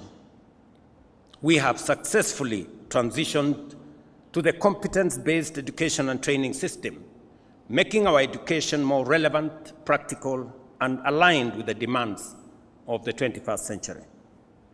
Our student-centered funding model is expanding access for learners while securing the sustainability of our universities. By January next year, we will have recruited a record 100,000 new teachers in just 3 years, a significant achievement that has strengthened our education system and improved learning outcomes across the country. This is in addition to the construction of 23,000 classrooms that have been done in collaboration with our members of parliament using the NGCDF. Fellow Kenyans, our affordable housing program is delivering safe and decent homes to families across the country, affirming that shelter is not a privilege for a few, but a constitutional entitlement for every Kenyan.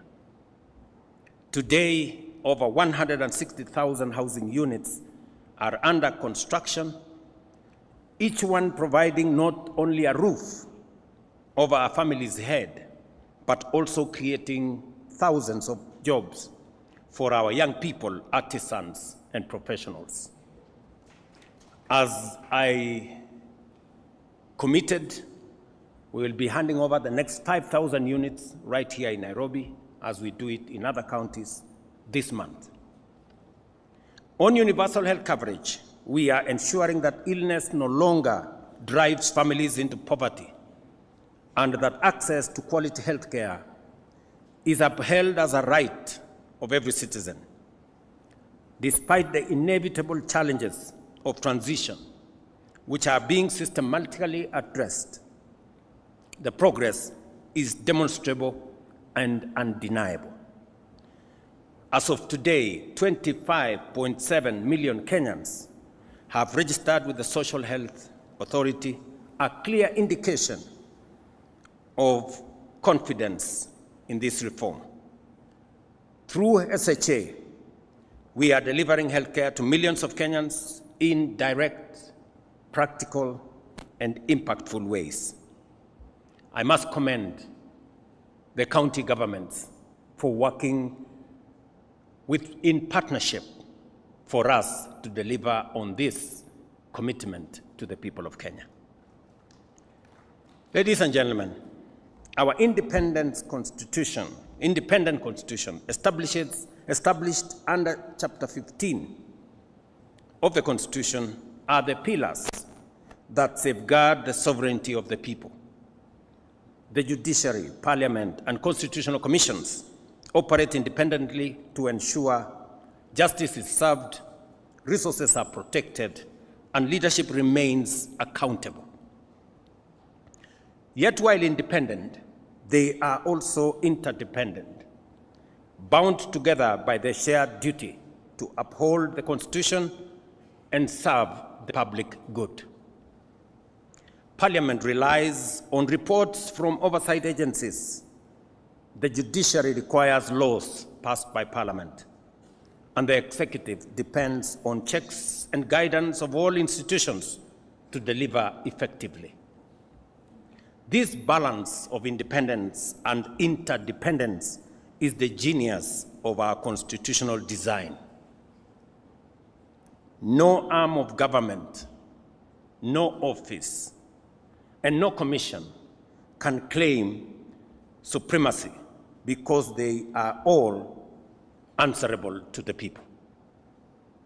In this way, our institutions work not in competition, but in complementarity to protect democracy, entrench accountability, and advance the aspirations of every Kenyan.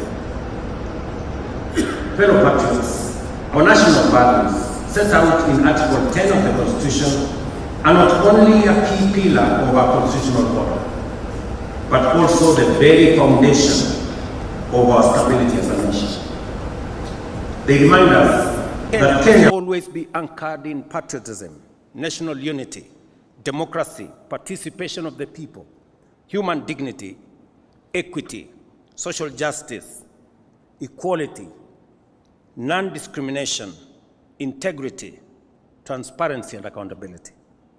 Today, on this Katiba Day, as we renew our commitment to the ideals of the Constitution, we must ask ourselves honest, candid questions. Are we truly patriotic? Are we living with integrity, both in public and private? Are we inclusive, leaving no one behind? Are we accountable to one another and to our institutions and to future generations? Corruption is a serious threat to our progress as a nation. It undermines our Constitution, weakens our institutions, and erodes the well-being of every Kenyan. It is a fact that corruption exists in all arms of government and poses a serious challenge. The executive, the legislature, and the judiciary, and each must confront this menace with honesty and resolve. I have always reiterated my resolve to serve as a responsible steward of public resources. We have digitized and automated government services to seal loopholes and eliminate the opportunities for corruption. Today, Kenyans can access over 22,000 services on eCitizen, up from 325. The results are evident. Revenue collection has risen dramatically to over 1 billion shillings every day, translating to more than 500 billion annually. Yet I admit there is still much more to be done to combat corruption within the executive. Corruption must be chased down every alley, every corridor, and every corner of the executive by every well-meaning official and citizen whenever it is spotted. I, William Ruto, President of Kenya, fully support the rigorous and expeditious prosecution of any corruption case backed by evidence. This is the only way to restore trust, uphold the Constitution, and assure Kenyans that no office, no title, and no individual is above the law. Parliament, too, must rise to its duty by passing laws that entrench transparency and close avenues for abuse. I commend Parliament for passing the Conflict of Interest Bill, now law, which I have signed. This law strengthens ethical standards and closes loopholes that allowed abuse of office. But as Parliament performs oversight and demands accountability from others, it must also remain accountable to the people of Kenya. This calls for a candid and honest conversation within Parliament. Shall members be counted among those who demand and enforce accountability, or among those who undermine the Constitution by entrenching corruption and impunity? That's a question, Mr. Speaker, Parliament must ask itself. Ladies and gentlemen, the judiciary, entrusted under Article 159, must equally guarantee swift, impartial, and credible justice. Justice delayed, it is said, including in corruption cases, is not justice only deferred, but justice actually denied. The judiciary must confront corruption within its own ranks. I am aware of the vigorous and often unsettling conversation around terms like jury pesa. As painful as this may be, they cannot be ignored. If the institution mandated to dispense justice is perceived as corrupt, it not only erodes confidence, but undermines the very Constitution it is sworn to protect. The judiciary must rise to its highest calling to cleanse itself, uphold its independence with integrity, and prove itself the true temple of justice for all Kenyans. My administration, at the request of the judiciary, has provided resources for the hiring of additional judicial officers, especially judges. So far, in 3 years, we have appointed and I have sworn in 47 judges. Another 50 are being recruited as we talk. That will make it 97 judges in 3 years. No other administration has provided such kind of human capital to support our judiciary. It's paid for by the people of Kenya, and it's right for us, as the people of Kenya, to demand expeditious justice to those who come before our courts. In summary, fellow citizens, our national values must not remain words on paper. They must be lived, practiced, and defended every day by every institution, by every leader, and by every citizen. As President, I solemnly reaffirm my oath to uphold, protect, and defend the Constitution of the Republic of Kenya.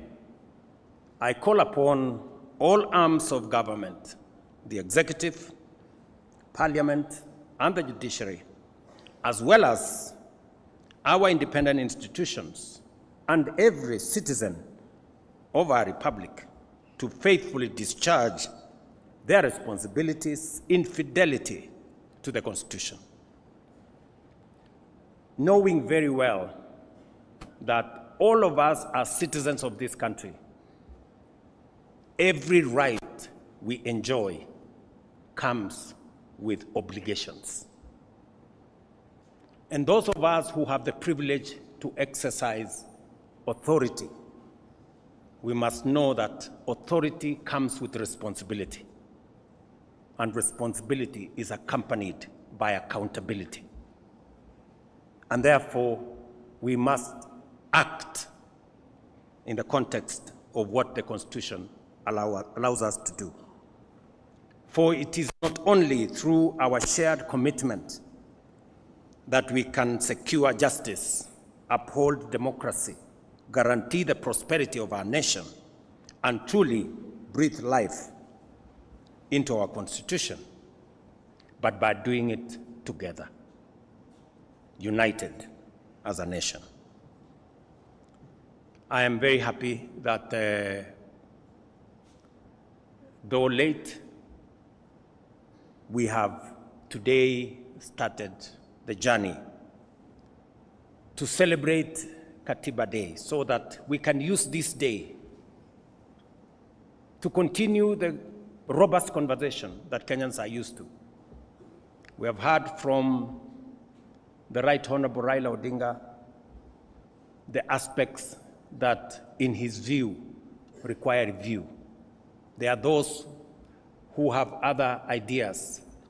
There are those who think that we have too many constitutional commissions. There are those who think we should change the formula on sharing of revenue. There are those who think, and we should, all of us, as we celebrate this Constitution, we must celebrate the good, reflect on what is deficient, and work together towards making our country better. With those many remarks, ladies and gentlemen, I thank you for your attention.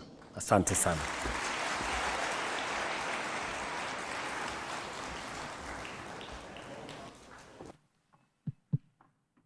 Of applause for His Excellency. One more time, thank you very much, Your Excellency. I'll request that we take our seats, and I'll invite the following. We have a session where we are going to have the reaffirmation of the commitment of the covenant, which is the Constitution, and this is going to be signified by signing of the reaffirmation by different individuals who represent various arms of the government. So as we set up the stage, let's have my